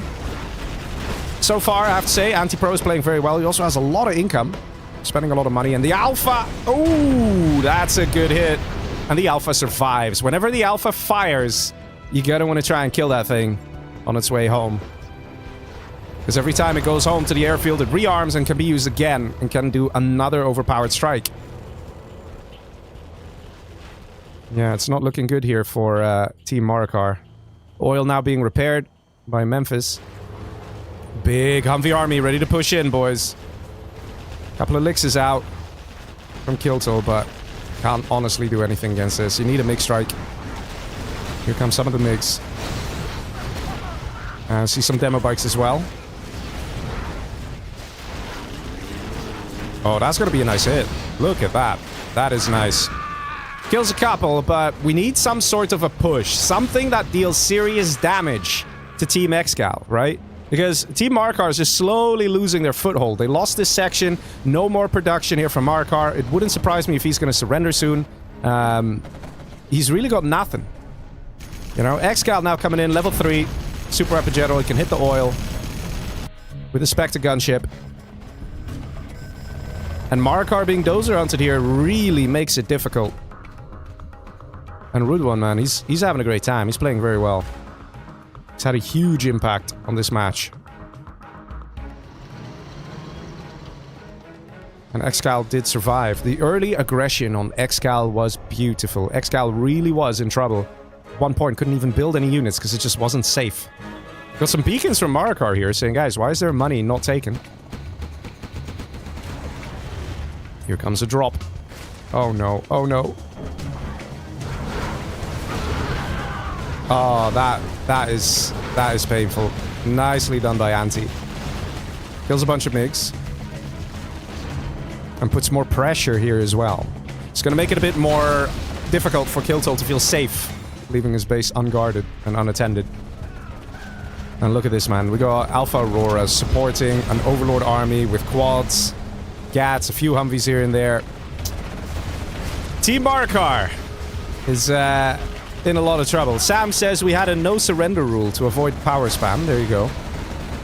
That's why Marakar is still playing. Marakar also still has 2 Humvees. Can't do too much with 2 Humvees. Not when the enemies are this big. Here, look how powerful the Aurora. It just one-shots a tunnel network. It's so good, man. It's so good. A-10 strike coming in. Excal closing in on level 4 very soon. MiG strike. Not gonna be enough. Yeah. Let's see. In the meantime, there's still the oils over here. That belong to Anti-Pro. Anti-Pro happily building. Look how many airfields. We've got 2 airfields now with Auroras. Even Sam over here is doing okay. And slowly but surely, everything is just getting destroyed here. Not much left. Marakar has basically been wiped. So it's a 4v3, boys. It's a 4v3. Let's see.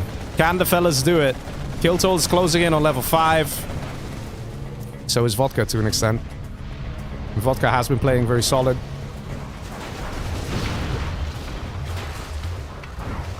I don't know, man. You guys need a miracle. They need a breakthrough more than anything. LOL?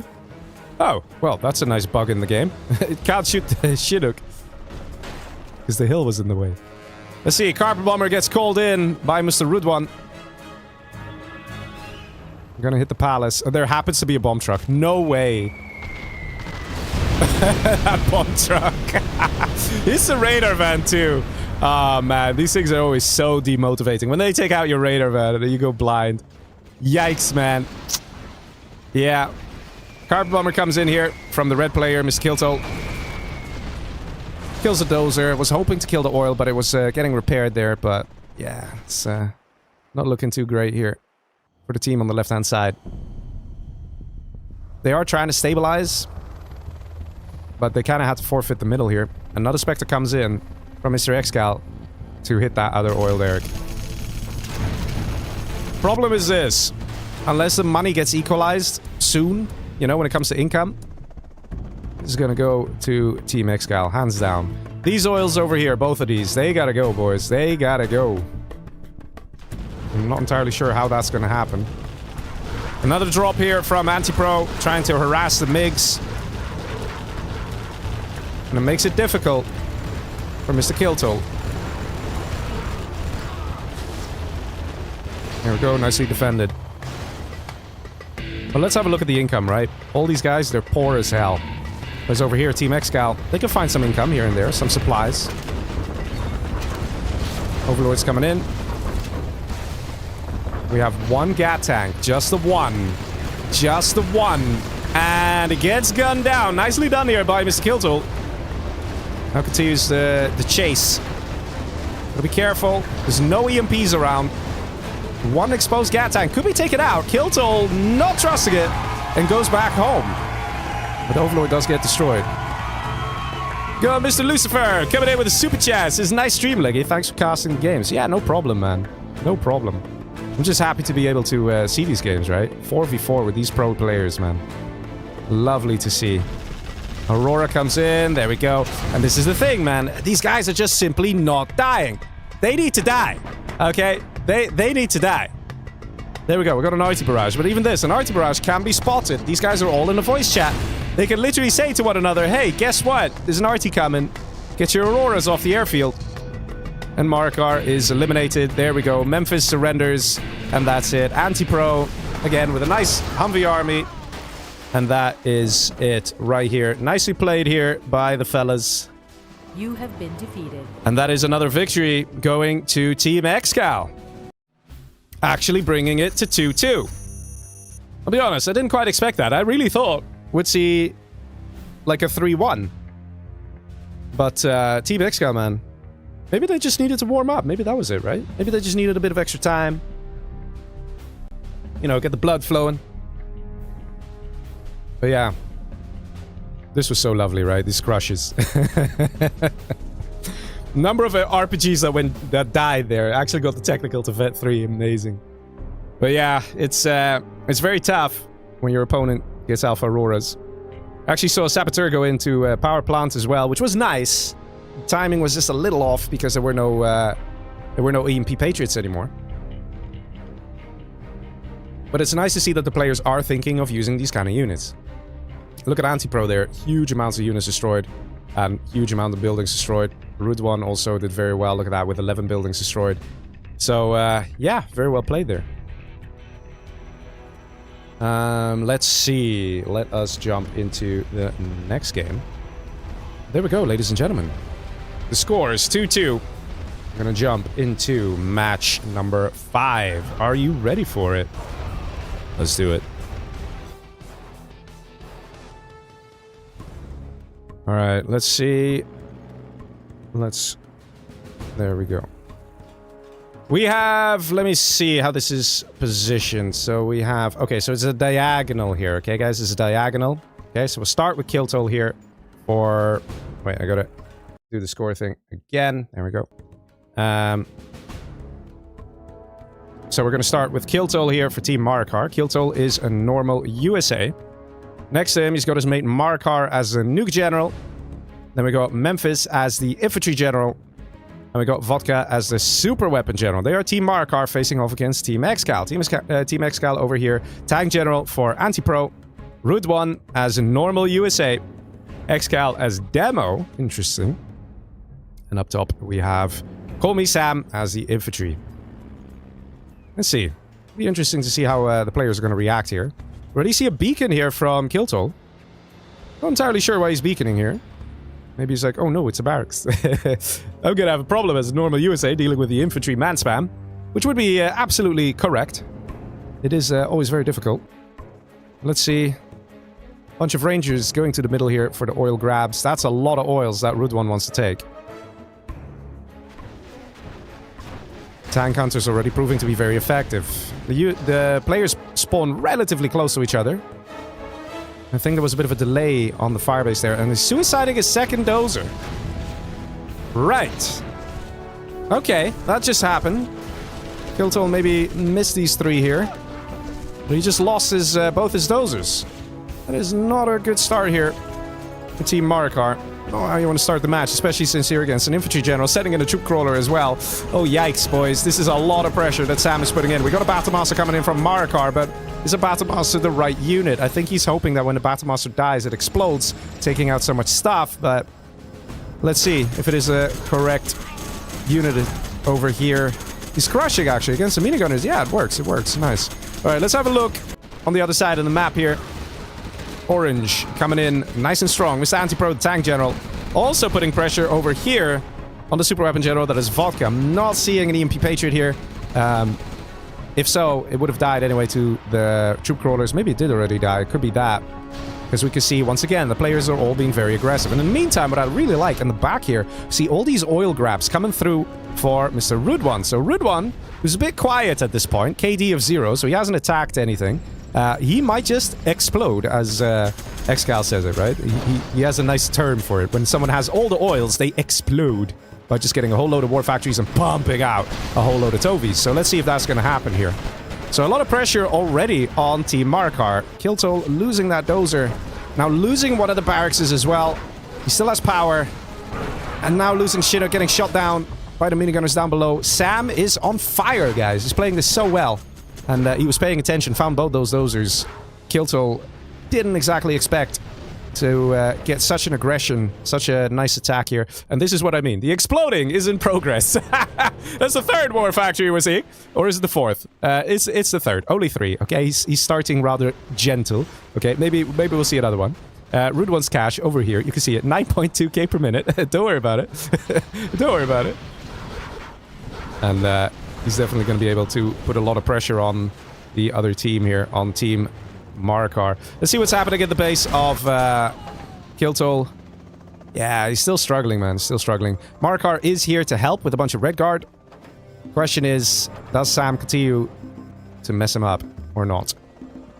Let's see. Excal also very nicely taking over more and more map control. And he's going to secure himself some supplies as well. The attack down below here continues. You can see that Memphis has been quite aggressive. Memphis actually have been pushing into the base of Antipro. Whereas Antipro has actually been pushing into the base of the Super Weapon General. And that's a lot of infantry here. This is going to be very difficult for the pink player Vodka to deal with. I don't think there's any solution here. He has flashbangs, but there's just so many infantry. He's got the capture building upgrade? No, he doesn't. So he does have to shoot to destroy the buildings, which he can do. But look at this, right? We got serious destruction over here on the pink space. Red over here also doesn't have much left. So Team Marakar not looking good. That being said, Antipro here is under serious threat. Does he still have a dozer somewhere? He does. But he might just get dozer hunted by Mr. Kilto. He's like, hey man, an eye for an eye. But he's struggling a little bit to get that last shot. Is he going to get it though? He's going to get it. That is going to be Antipro dozer hunted. Nicely done there by Mr. Kilto. And coming in to harass Mr. Rude One, who's been pumping out some units, some Humvees. Let's see what's happening up top here. Sam still happy. Yeah, at this point, just kill the barracks, bro. Just kill the barracks. That's all you gotta do. Just kill the barracks. And Kiltol is dead. And the aggression continues as well in the base here of Mr. Vodka. Vodka is sort of holding, but his income is not the greatest. He is getting a strat center up, though, in the back. He is kind of surviving off of some of the oils. And Rude One just going crazy on the Humvee spam.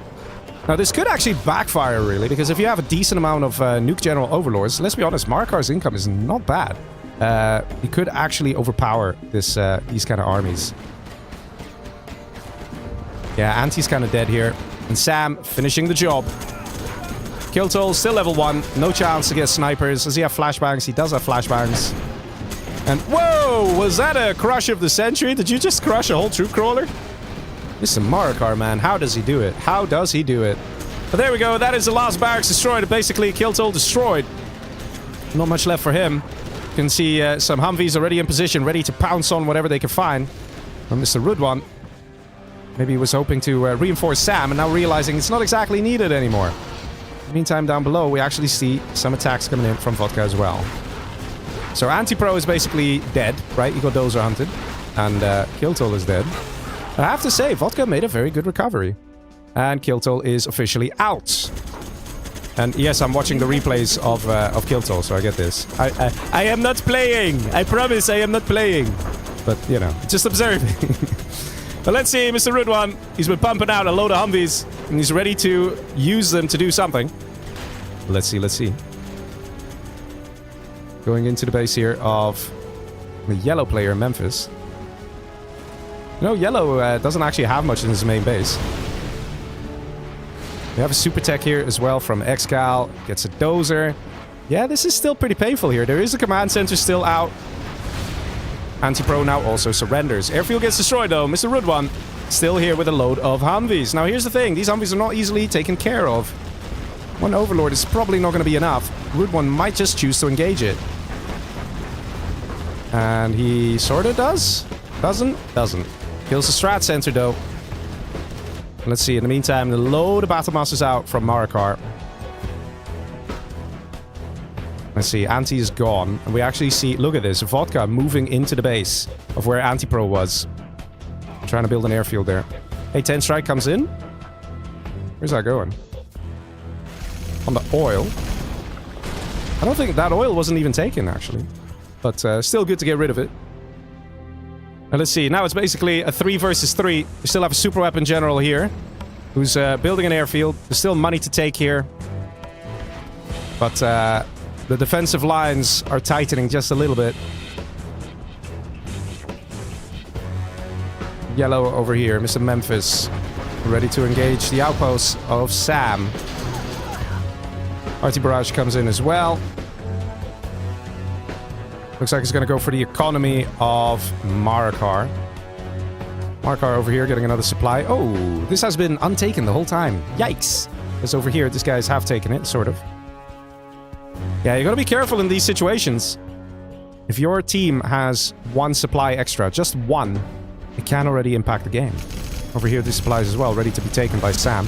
Spectre gunship comes in from Mr. Vodka, the super weapon general, dealing some good damage. And Sam is also finished collecting his stuff. He's literally got two supplies, or two supply centers for one supply dock.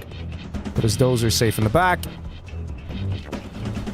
Let's see. This main base really needs to be taken again. Not sure why we don't see effort being made to collect the supplies there. Over here, random Humvee of Route 1 will find this base and mess things up. Yeah, I think there's too much supplies just not being collected, and it's kind of messing up Team Marakar. Too many supplies.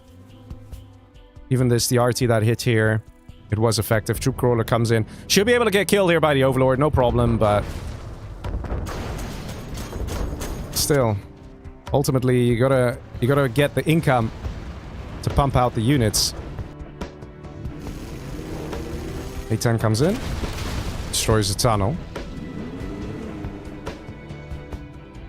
Yeah, I'm not exactly sure why this money is just not being collected.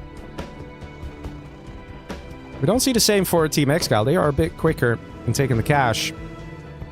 Also got some market spam going up, as well as Scud Storms. Interesting. Not sure if Scud Storms are really necessary at this stage. But maybe they're just a little concerned about a super weapon general who might just bunker up a lot. I don't think Vodka is in that position to really bunker up. The map is just very big. So if you want to bunker up, you need to have like a small section or a few openings that you can defend. But there's so many ways into the base. That's the thing.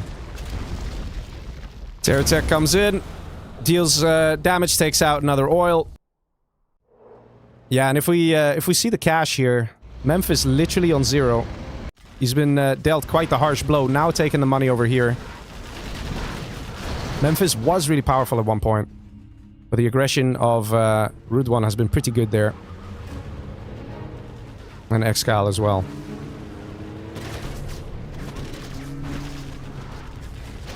He's literally searching for something here with these bikes. It's crazy, man. It's crazy. Excal just loving life right now. Look at that. All the Scud Storms he's building. The markets. Strat Center now going up for Mr. Route 1. Will also help tell his teammate all the juicy targets. But Team Marakar knows it. They've been had, boys. They've been had. So, nicely played here by Team Excal, who's coming in now with a 3-2 lead. This is the first time that they're ahead. I have to say, very interesting. Marakar killed so much, man. So much. Yeah, he was trying, man. I'm telling you, that dozer hunt in the beginning, really messed things up. Sam just got lucky there that both of the dozers of Kiltol were just literally right there. And it just made such a difference. Kiltol still did a good job with what he could do. He still resulted in, or he still caused a dozer hunt for Antipro. And Antipro, when he lost his main base, that was basically it. So it still went down to a 3-3. I mean, 3v3, but still, man. It's very unfortunate when you're checking out other things and then you're looking back at your base and suddenly you're dozer hunted. And here we have Sam doing, or no, this was the crush. That was the crush of Marakar. But Sam already with the army there, ready to do the last necessary tasks to destroy what was left of Kiltol. So he did a good job. Sam definitely did a good job here. Alright, let's see. Let's go to the next match. Match number 6. I have to say, it's not been such a long struggle like what we saw in the second match. And I feel like sometimes players just have one thing happening and it just swings something in the favor of the other team. I really wonder how this game would have played out if there was no dozer hunt, for example, and Kiltol had the ability to spam Humvees, right? But let's see.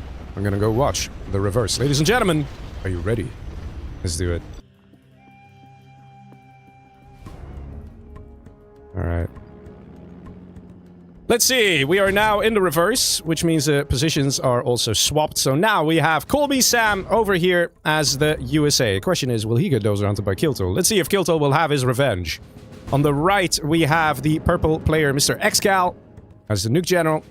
And we have Rudwan as the infantry general. Below him, we have the super weapon general for Mr. Anti-Pro. Over here... Oh, wait, I gotta... Yeah, one sec. Gotta get the score... Because it keeps disappearing, guys. It keeps disappearing. Over here, we have Mr. Vodka, this time as a tank general. We've got the yellow player, that is Mr. Memphis, as normal USA. Marakar as the Debo. And Kiltol as the infantry. I'm rooting for Kiltol, man. I'm rooting for Kiltol. Does the same strat. Gets a barracks out, sends tank hunters immediately. But there is a bit of a difference here. The second barracks is a bit delayed here for Sam, because he's focusing on getting that firebase. It's exactly the same thing that Kiltol did, except for Kiltol first went for the second barracks. So he was delayed on the firebase, and that sort of messed things up as well. Let's see what's going to happen. Loads of rangers moving everywhere. So once again, we see that it's going to be the USA, this time Mr. Memphis, who's going to go for the exploding strategy. Right, let's see how that's going to go down. And let's see how the tank general is going to react here to the super weapon general. Mr. Vodka coming with a bunch of tank hunters and a troop crawler, which is of course what you do when you're a tank general. Ha! Because, you know, there's no other way you could kill an EMP Patriot with ease. This is literally it. This is the move. Let's be honest, it works. It works, okay? And look at this guy. Look at him. Look at him chasing down that dozer. He's like, come here, buddy. Come here. And the orange dozer of Anti-Pro tried to survive, and he's just moonwalking? Why are you moonwalking? Okay, there we go. Now he's coming in.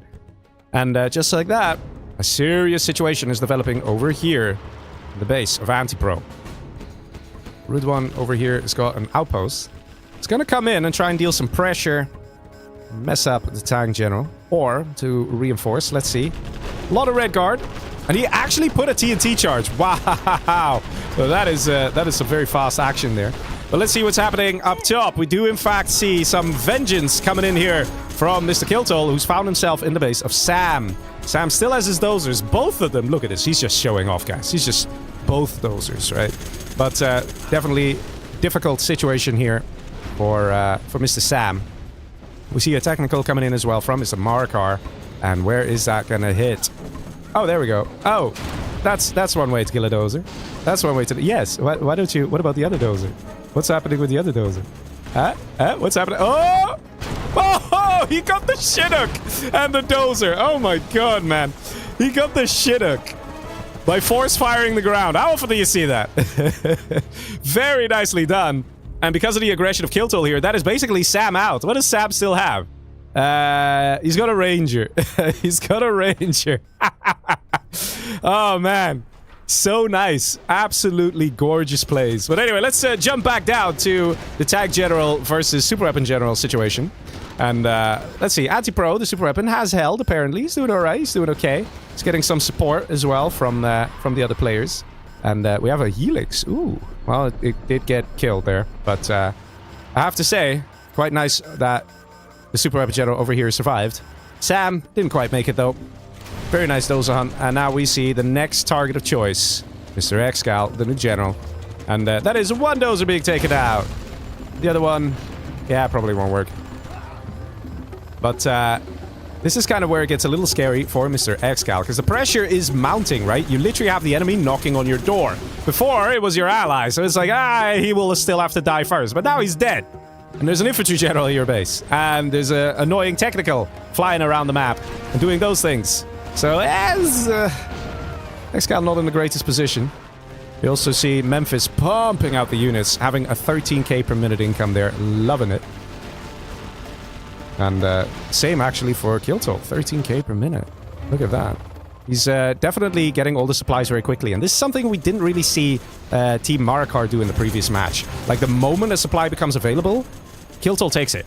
Excellent way of playing, because that way he's getting an insane amount of cash. He's floating a little bit there, but hey man, it's better to have it collected and have it in your bank as opposed to uncollected, and then maybe the enemy could take it. In the meantime, we have a huge push here of Mr. Memphis, who's just using missile defenders. Okay, hey, if it works, right? That's truth. Snipers would be great, But Anti-Pro is only a 1-star general, so no snipers coming. I have to say, not looking good here for Mr. Anti-Pro. Team Excal is definitely struggling, and there we go. That's a surrender. Ladies and gentlemen, that was a very, very fast match. It's a 5-minute game. A 5-minute game. That's all they needed. But let's be honest, right? Let's be honest. There was a tear attack. that did the job, all right. Let's see that back. Oh my god! Just force fire the ground. Take out the Chinook and the dozer. Oh, so good, man. And that's the thing. You know you gotta take these things serious. You know you can't take it lightly. These are good players, man. It's good stuff. Sam in chat, he's the same Sam that is over here, the green player. He's in YouTube chat. He says, Memphis really impressed me this set. He's a beast. Yeah, he played very well. He played very well. Did a great job. But yeah, that was very aggressive. Very juicy. Very delicious. All right, let's go to the next match. Match number 7. The score is 3-3. They've equalized, boys. They've equalized. What do you know? Let's see who's going to pull ahead. Let's see, ladies and gents, we are now on a new map, which is always fun, right? Always fun.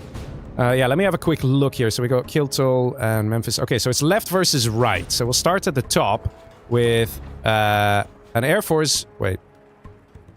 Hang on. Yeah, with an Air Force General here for Mr. Kiltol. And down below, we have a normal GLA for Mr. Vodka. And my game is a bit slow here. Not sure why. We got yellow player here, Mr. Memphis as tank. And we have the nuke general here for Mr. Marakar. So they are team... Hang on. I'm gonna... Yeah. Gotta enable the score. I keep forgetting, guys. Every time. There we go. And we're back. It's that simple. That fast. They are team Marakar. And they'll be facing off against team Excal, consisting of Sam as tank general. On the right here, we got Rudwan as normal USA. Maybe I just gotta zoom in a bit more. Maybe that's a bit better. We got Excal as Demolition General. And we got Laser General here for Mr. Antipro, who's loading up a juicy drop. Let's see. Oh yeah, there's something weird going on. You see that? The shadow of the Chinook is kind of missing. I think it's just a bit of a heavy map, if I have to guess. And that's why it's stuttering just a little bit. Oh, the shadow magically came back. Ah, don't worry about it. Don't worry about it. It's just how it goes, right? Just like... Oh, but this one doesn't have the shadow. Yeah, don't worry about it. It's fine. He's going straight to the back. He's going to try and grab the oils of his opponents. Always very nice when players attempt to do this strategy. It works very well. It's very difficult, very annoying. Air Force over here, Mr. Kiltol, is just going for ground. He's not going for King Raptors or anything like that. Let's see. And in the meantime, we got some Rangers going out back as well. So, Anti-Pro has got the Rangers in position, got the capture building upgrade. In the meantime, top right, he's getting it as well. So, if he can get all 4 oils, he will have 4,000 bucks going straight into his coffers. There's a Laser Patriot up as well. And is he gonna... What? The Laser Patriot didn't fire. Whoa, I did not expect that. Laser Patriot didn't fire. Interestingly enough, it did spawn more Rangers, so he can still capture the oil. So there is that. But there might be just one unit coming to deny everything. Maybe one Humvee, perhaps? No? Okay. Let's see. Top right. Anti-Pro is about to capture the oils as well. Not bad, not bad. But yeah, let's see what's happening here. We got some Flamer being nice and naughty. Helix loaded up as well. And I was kind of hoping to see some Raptors. I don't know about you guys. And oi, oi, oi, oi, oi, Sam! Range hacking. Caught right here in 4K. Naughty boy. Naughty, naughty. But, you know, it's okay, Sam. We love you. We'll forgive you. Don't know if the other guys will forgive you, though. But let's see. Humvee moving in. And I like this. No command center cell. Yeah, so you're not going to get dozer hunted. Speaking of dozer hunted, you're getting dozer hunted. It's... there seems to be a recurring pattern, guys. Just saying, there seems to be a recurring pattern. You keep dozer hunting each other. Just don't sell command center. Look, you're like, haha, I killed his dozer. He didn't sell CC, okay? Anti-Pro is 2 steps ahead. He didn't sell CC, so he can build a new dozer. I swear, man. I swear. This guy, literally, Marakar, he's got one job here. He's just looking for dozers to kill, all right? That's what he wants to do. He wants to kill dozers, wants to kill supply trucks. And then Anti had to be all clever-like and not sell command center. Now Marco's like, what do? I don't know. I guess I'll go back home. So there's that. Vigilante on YouTube says selling CC is stupid. It's not worth the risk. Well, there are times it's worth the risk because you know, having that extra $1,000, it helps a lot, you know, starting money-wise. But yeah, it's just, you know, if you know it happens a lot, then maybe just think about it twice. That's, you know, that's it. That's all you're gonna, you know, that's it. All right, let's see. There's a bunch of Humvees coming in here. Humvees from Mr. Rude One. Ooh, it got a little dangerous there. Oh my god, no, not again! There's two dozers right next to each other! Again! Again! Hello! Can't make this up, people! Can't make this up! Why does this keep happening?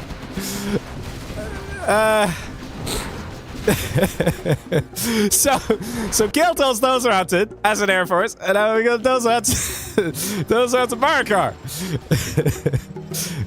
So, you know, the pro 1v1 community is probably going to roast me for this commentary. They'll be like, Leggy, you need to sell CC. Well, then stop getting dozer hunted all the time. I mean, Kilto is going to become an absolute pro when it comes to doing missile defender drops because he keeps getting dozer hunted. He is actually doing a good job, though, with the missile defender drops.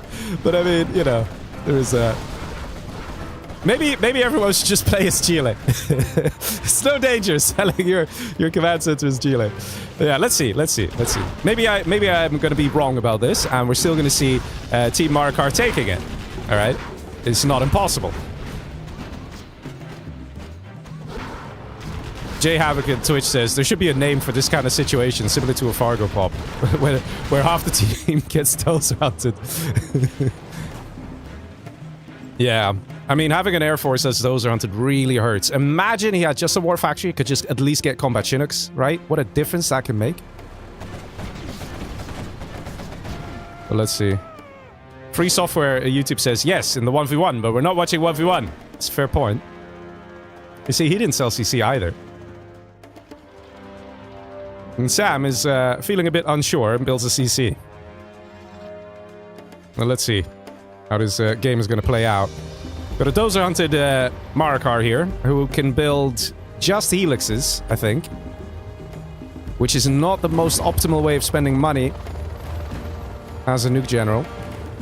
I mean, you're going to be able to help out and do things like try and kill a flamer or a Humvee here or there. Oh, okay. Oh, some serious miss micro here. Ooh. Losing quite some Humvees, but the elixirs do go down, and flamer's still alive. Yeah, not looking too good here. Let's see what's happening up top. We have some continued aggression here from Mr. Vodka as GLA. Got some good defenses here. Gat tank should be able to stop this. Yeah, not too bad, not too bad. Down below, we have some tank general versus tank general action, but one of them has an Emperor. Do you have ECMs over here? No ECMs, okay. Let's see, the Humvees move in of Mr. Anti-Pro. Gatlix trying to chase it down. Gatlix does not survive, and once again we see Team Marakar in a difficult position. Sammy YouTube chat says, many scenarios it is worth it, but a good rule of thumb is where you have to be the carry with your army, a CC cell is risky. If your job is just quick attack and support, then it's not risky. Yeah, but I think for Marakar it's kind of risky, and I think also for Kiltol it was risky. You know, that's just my opinion, of course, and maybe the gents disagree and something else happened that just didn't quite work out. But we've seen quite a few dozer hunts that actually had a serious impact in the set. And that might be something, like, worth studying, right? Having a look. Like, how much is it worth dozer hunting in 4v4? Because if you dozer hunt one player, you know, it's all well and good. But there's still three left. And are you really going to have the ability to then have that follow-through, right? Because over here, we saw the dozer hunt on Marakar, but then the War Factory also got destroyed. Barracks got destroyed. So the follow-through was pretty good. Because dozer hunting in itself, you know, just prevents the player from being able to construct new buildings. Rude One here with a lovely army. He's got search and destroy. And he's doing a great job. Even the helix there is not getting targeted down, interestingly enough, but does die. Omar says, are we seriously talking about researching regarding Zero Hour? Yes.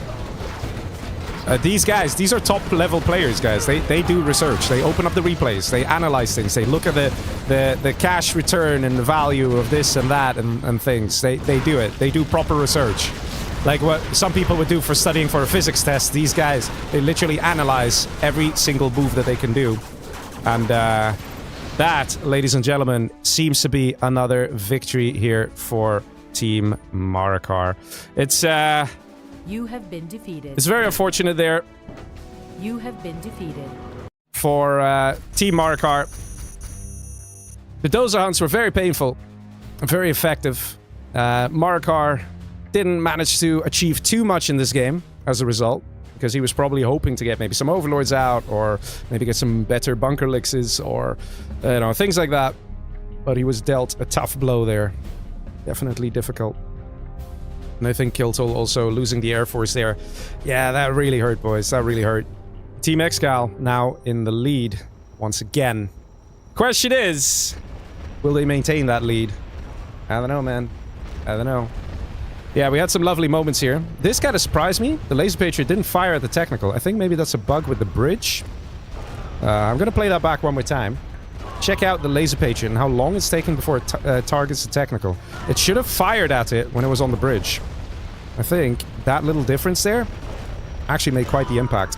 It resulted in the Terratech succeeding 100%.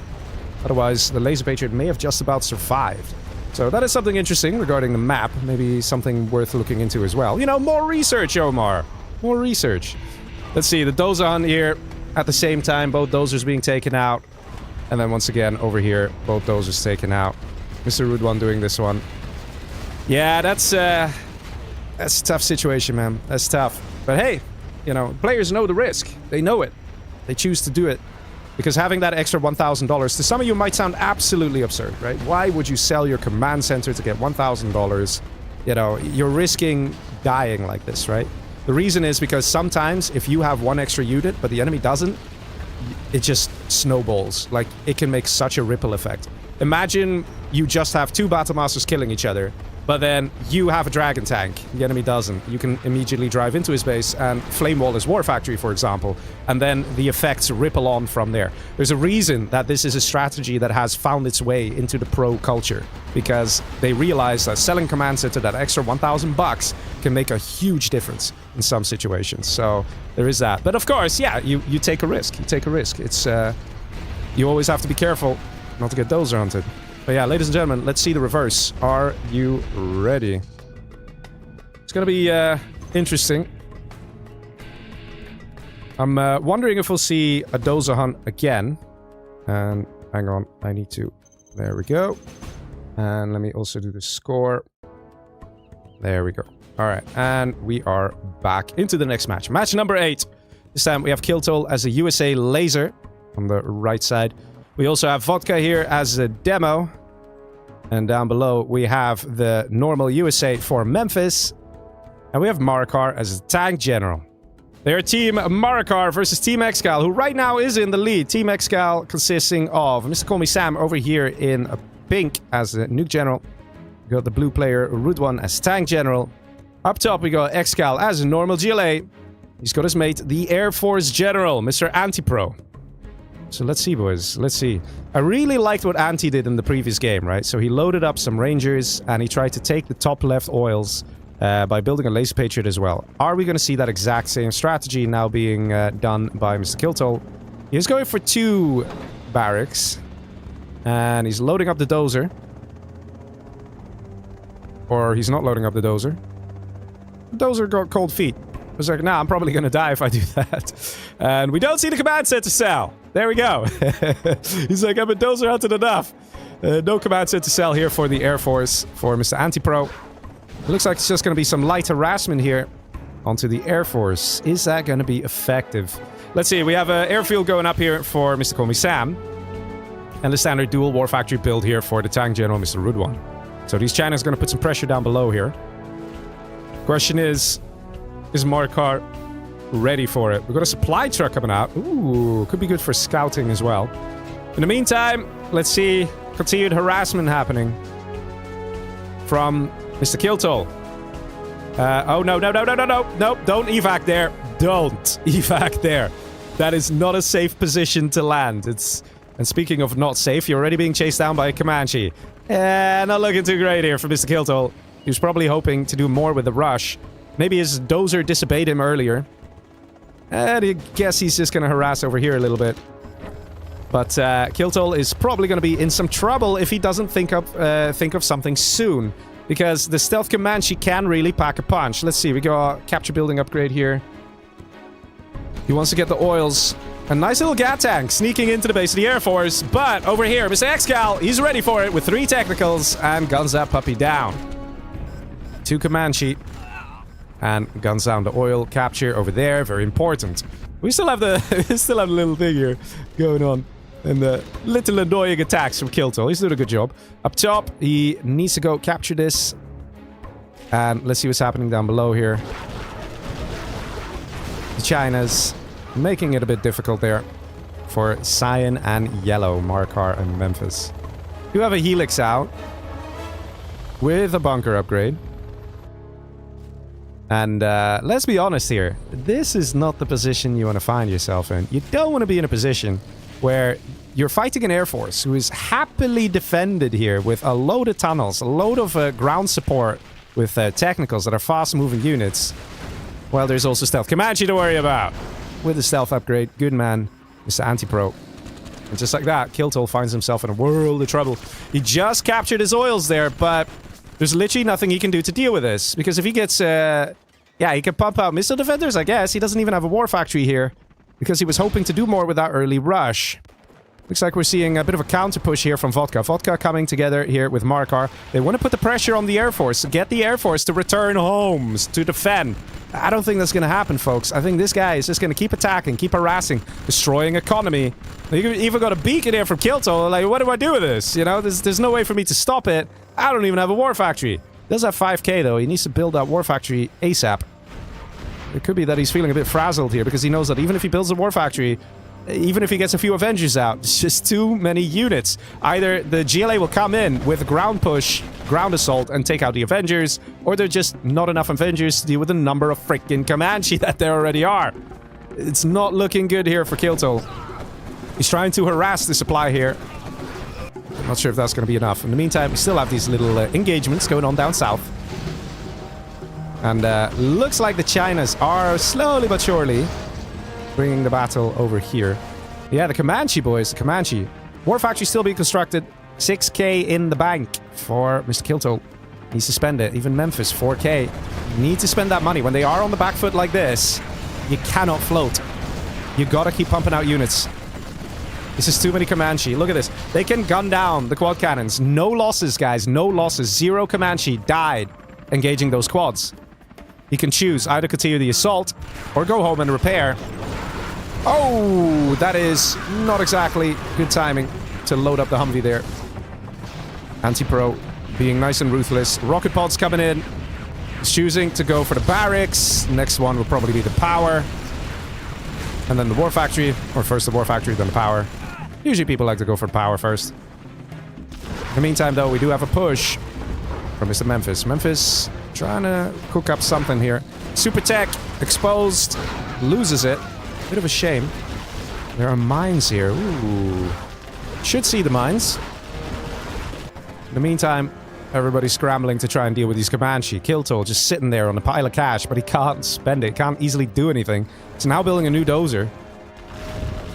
Overlord coming in here from Mr. Pink to try and deal with these Humvees.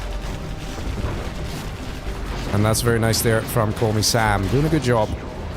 Meanwhile, the Comanche destroyed all the oil, and now they just move on to whatever else they can do.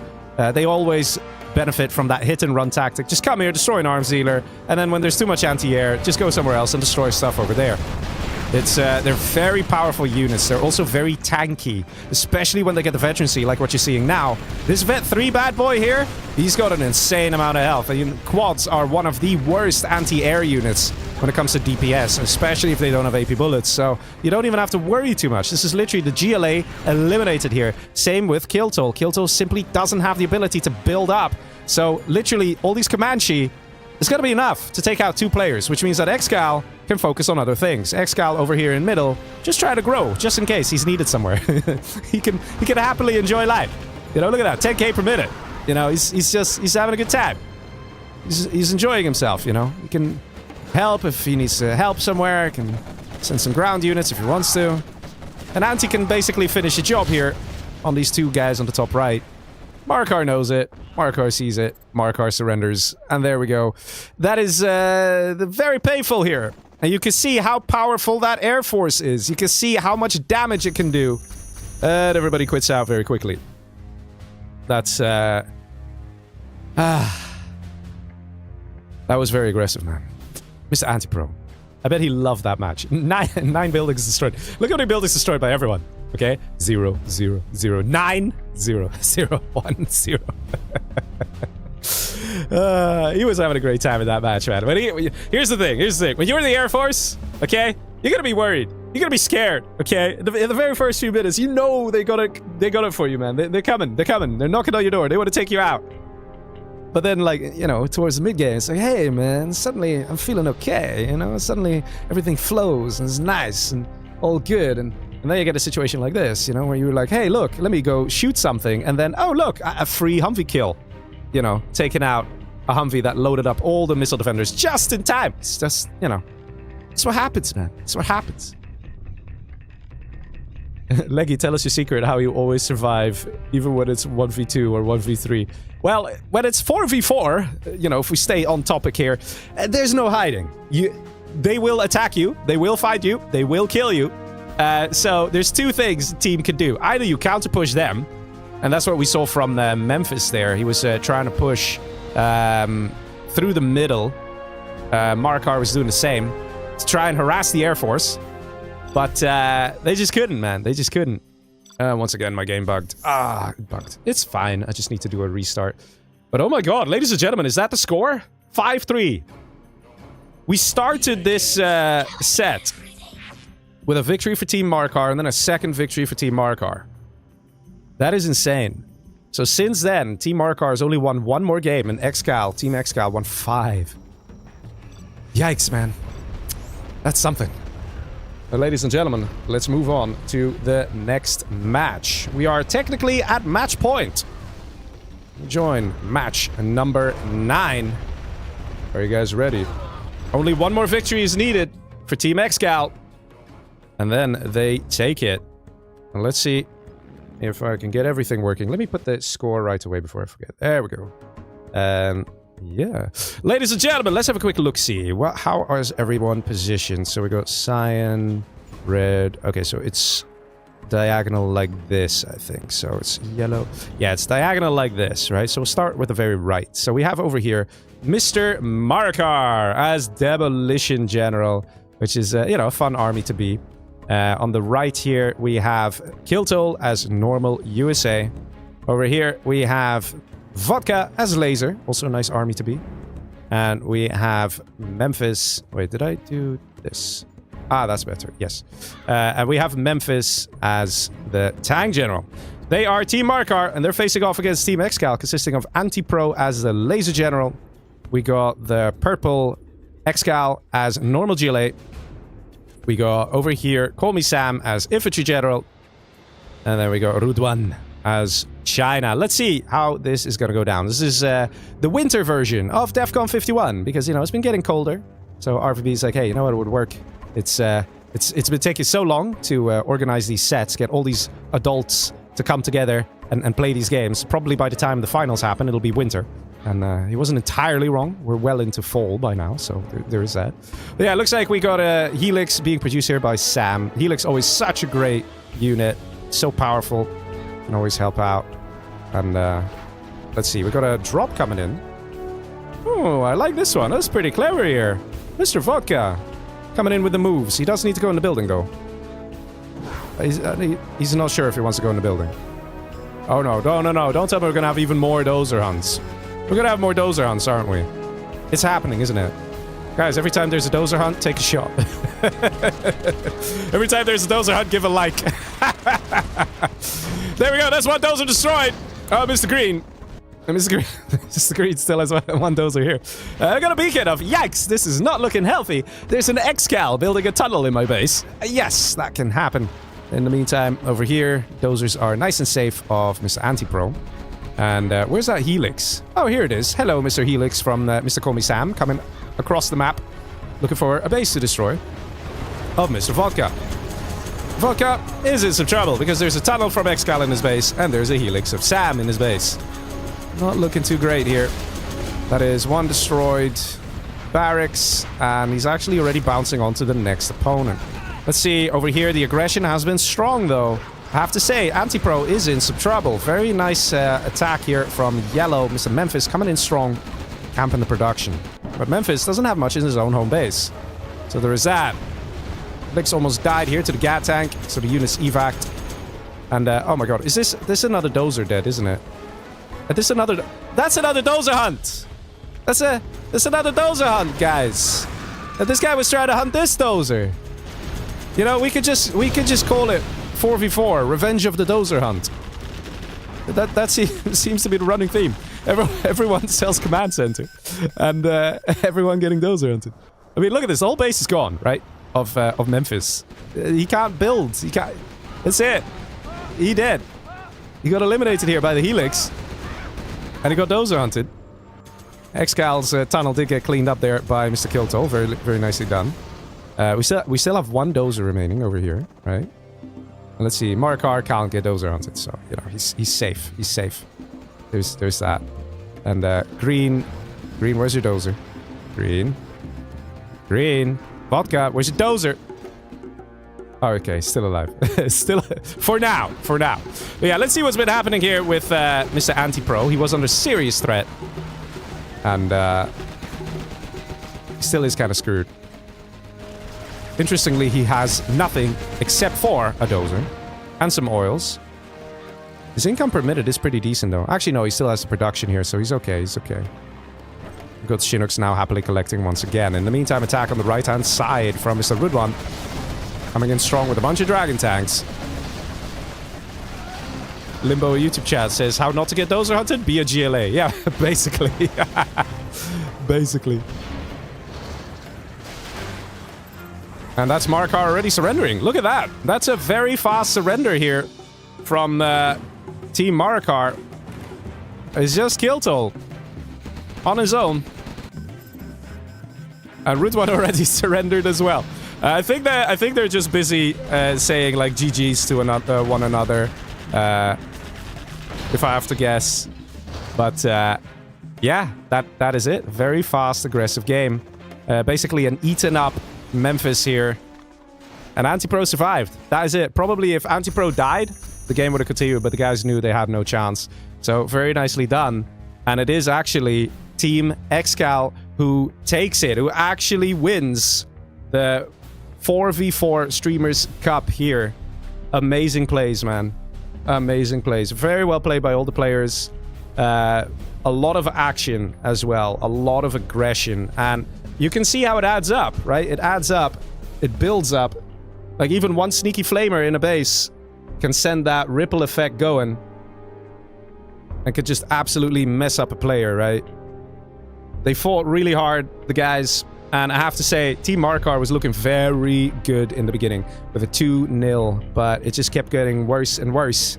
Not necessarily because they were playing bad or something, just having certain situations happen, right? Like, I'm talking about the dozer hunts, right? But I'm also kind of joking about it. It's, these guys, a lot of them know how to keep their dozers safe, but it just is where there's so much going on. As you can tell, there's so much going on in these 4v4s that sometimes you're just not looking at what's happening in your home base because you're just not expecting it. And just like that, that's where the danger really lurks. Before you know it, you make a bad decision, you lose half your units, you lose your dozers, things like that. But in a way, that's what makes 4v4 such a dangerous beast that cannot be tamed, right? There's always something going on, and it ain't over till it's over. And I have to say, players did such a great job. Big congratulations to Team Excal for coming first place and winning $400. And of course, second place is still going to Team Marakar. They're not going home empty-handed. They still won $100. I'm pretty sure it's $100 per team, you know, for the team. So they'll get $25 each if they choose to share equally, right? If they want to. I don't know if it's a democracy in Team Marakar. I assume so, but maybe, right? But no, they did a good job. 4v4, guys, is so difficult to play. There's just so much going on, so many things you got to keep in mind, so many moving parts, and at the same time, you'll be in voice chat, your ally shouts, "Help, I'm dying," you know? Trust me, it is very difficult. It's really nice to see a 4v4 tournament. They are very rare, very rare. So big shout out to Mr. RVD for making this possible, for organizing it with all the players. Trust me, guys, it took a long time to organize this, and he did a great job. How many months did it take? Was it 6 months? No, not 6 months, right? I think maybe 5 months. At least 4 months, I think. At least. To give you an idea on how difficult it is to get all these teams. But yeah, this was a proper full-fledged tournament. If you want to see more information about it, link is in the description. You can see the other sets as well. Streamed by other people, casted by other people. Very much recommend it. And yeah, I have to say, this is very good stuff. Very nice to watch. But yeah, ladies and gentlemen, we'll be concluding it here for this evening. It's been absolutely lovely, right? Absolutely lovely, this 4v4 stuff. There's also a link to all the players in the description, their YouTube channels, if they have them. So do check it out, because some of them have already posted their point of view of these matches. So you can hear the inside talks and things like that. It's very interesting to hear them communicate and see when they say, hey, I need help here, or hey, let's plan that. So I suggest you guys check that out as well. I'll put the direct links to their streams, their version, their point of view streams. I'll put them in the description as well, so you guys can check it out. But yeah, ladies and gentlemen, I hope you guys had a good time. I sure did. Hopefully I will see you guys again on Tuesday. This is Legionnaire signing off. Good night, everybody, and see ya.